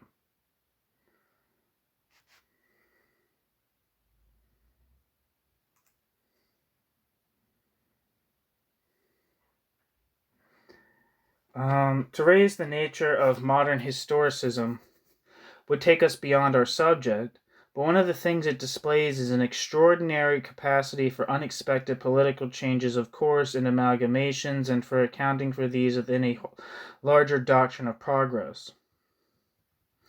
In Rizzi, at least the Rizzi of 1938 to 39, this is carried to an extreme point. Rizzi takes a mixture of ingredients, the assortment of his own sociological, economic, and national perceptions, a commercial traveler's common sense, pillars of an obstinately, quote, economist, end quote, Marxism, and an assortment of wider reading, a sense of being surrounded by decadence, vulgar, quote, anti-capitalist, end quote, anti-Semitism, a fascination with, quote, leaders, end quote, and dictators, a stereotyped and melodramatic image of the working population, and, last but not least, a sense that his own importance is undervalued and that he has been selected as a vehicle of historical predestination, and pummels these, in bursts of composition of his vigorous, colorful, sometimes purple prose, into the contradictory and often repetitive series of passages that forms the bureaucratization of the world. It can rightly claim to have predicted the 1939 Pact, and to have came to this from a general account of the social roots of communism's kinship with fascism, and of the still wider spread of state intervention. Indeed, Rizzi, with his, quote, bureaucratic collectivism, end quote, could with some justice have staked a claim as the unacknowledged theorist of Leninism's, quote, third periods, end quote.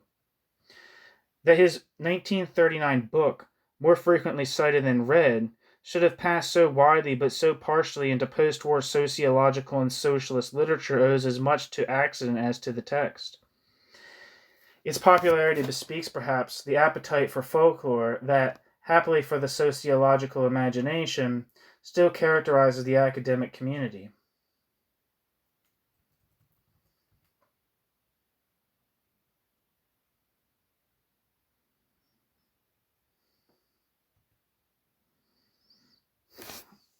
Thanks for listening.